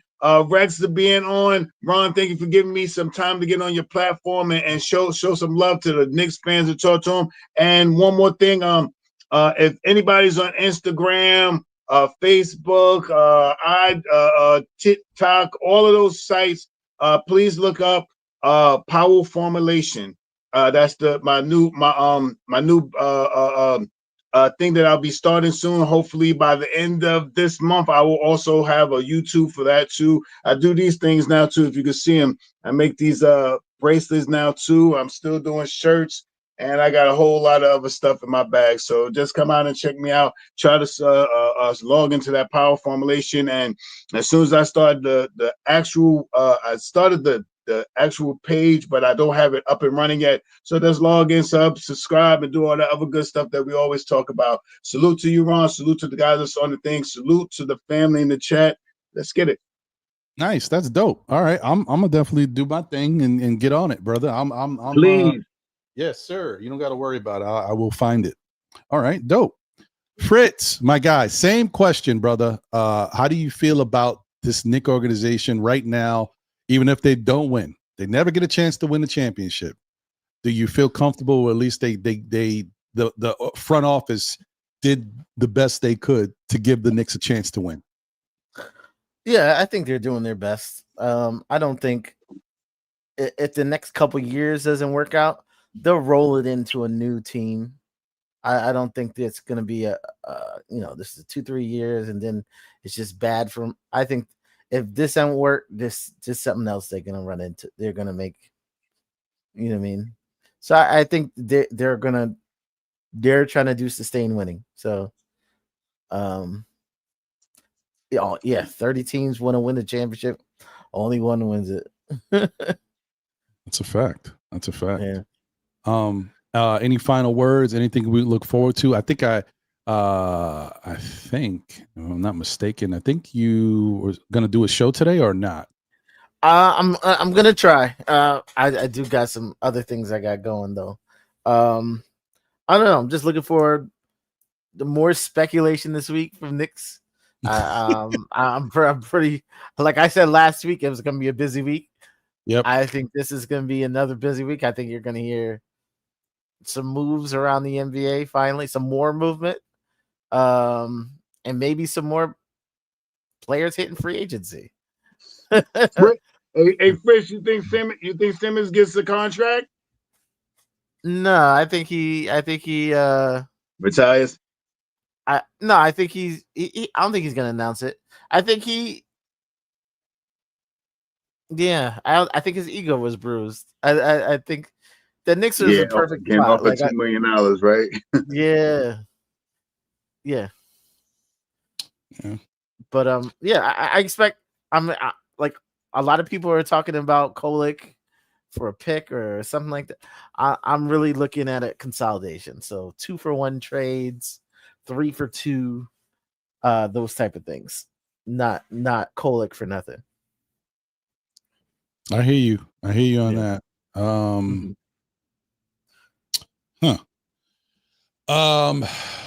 Well, I would say that I agree with everything you guys said in reference to that. I just think that the Knicks, this organization, I've never seen since I've been a fan of a team. I've never. Well, I mentioned it earlier. I wasn't old enough to understand the inner workings and how things move, but from what I can remember, I haven't really been able to see this play out in this way. And so I really do give the Knicks front office a lot of credit for trying to address every issue that we could think of that plagues the team in the best way they could. When you think about, everything that I said earlier, as far as health, having backups, as far as development now, having somebody to do something with regards to development. And as far as the other thing too, the one thing I mentioned that they also addressed is star power, right? Because remember, the whole knock on the Knicks is no one wants to play there. We can't get anybody, and we couldn't. And now we've got Jalen Brunson and we've got Karl Anthony Towns.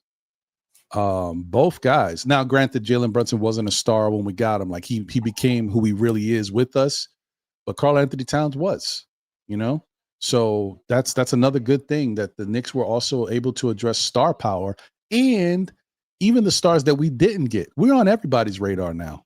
Now the Knicks always come up in conversation, whether they want to use us for leverage or not. In the past, you know, that we used to get used for leverage here and there, but now everybody uses us for leverage. So yeah, this is a beautiful thing. So I can't be mad at it. It's great to see. And everybody pretty much agrees. I saw there was a lot of no's, like, would you, as far as would you be disappointed if we don't win, knowing that they've tried? And a lot of people said no. The only person that did say that he disagrees was Nostalgic Nick, because he believes we are still a star away. He believes we still need one more star. We can. We just can. I mean, you could be right in the grand scheme of things, but as Fritz just said, it's just how you can't. Where's the money? You like physically. Logistically, financially, impossible. Like where? How do you do it? Yeah, not this year. Next summer, maybe. Next summer, maybe. Just not this year. Yeah. And once again, one other thing before we get out of here, I wanted to say to you guys, I apologize. And I know that I want you guys to know out there, I'm not neglecting you guys. I know I haven't opened up the phone lines in a little while. It's been like over 2 weeks. And I know, if people might want to call in, it's going to happen. I know it's going to happen. I'm just trying to, I'm also trying to gauge the style of show and how long it takes to carry it out in a certain way, and then understanding where I have to cut, because I think the 3-hour show is kind of where I want to be. As you can see, we did 3 hours easy. I didn't even open up the phone lines yet. So I just kind of want to see where we're at. I'm changing things around and making it more suitable for myself. But if not next week, it'll be the week after, when training camp starts. We will get back to regularly scheduled programming. I would open up the phone lines and all that stuff again, and we will go back to it. It'll just be maybe 2 hours of talk and 45 minutes or so of phones or whatever, something like that. We'll figure it out, but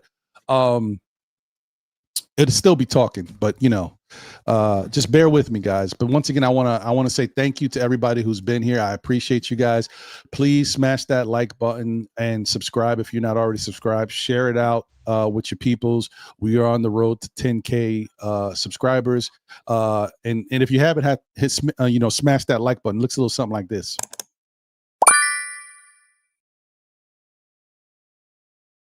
Thank you once again. Appreciate y'all. So I also want to say, as I always say, hey, tell a friend who tells a friend who tells another friend. Still Knicks fans, we'll be back again, whether it be on Saturdays at 11:30 for Know the Ledge, as I help talk you off the ledge, or maybe you guys help talk me off the ledge. There's been moments. It doesn't always happen, but there's times where I kind of lose it up here. But so I appreciate you. Also, I want to say thank you once again to all the people that have come up on the panel. Thank you to Shah. Thank you to Fritz. Thank you to my guy D-Rex. I also want to do once again, another shout out and thank you to my guy Sherwin for once, like I said, giving information that helps change the way we look at things, or at least make us understand that maybe the way we're looking at things is not quite right. There's issues, there's flaws.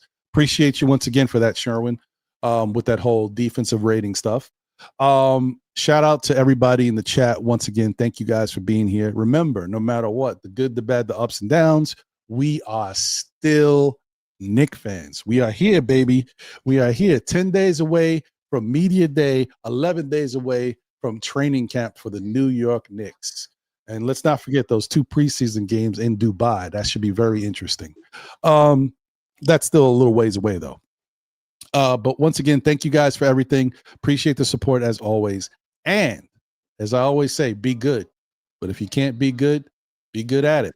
Appreciate y'all. Take care. Have a great rest of your day. Look forward to more content from us and from Knicks Real Talk with my guy Sean Devine. Look for Fritz Alcindor when he does his next NBA Economy show. Hey, this is going to be a fun time for us as fans. In the end, all I'm hoping for is not just that the Knicks win a championship. I'm hoping that when they do win the championship, we will all be together at the Canyon of Heroes and we can celebrate. Oh, yeah, baby. That's all I want, bro. And actually, what I really want, which I've said before, and I don't know, do I have to start something to get this cracking? If the Knicks Let's get afloat. I want to float. That's right. Let's get afloat. Let's go, baby. Let's get afloat. I'm MSG down. got to give us a float. That's right. They got to give us a podcast afloat. That's what I want. Let's get a podcast afloat. I like that. Let's go. All right, y'all. Take care. Have a great rest of your day. Enjoy. The weather's beautiful. Get out there and have some fun, man. Let's go, Knicks. We out of here. Peace.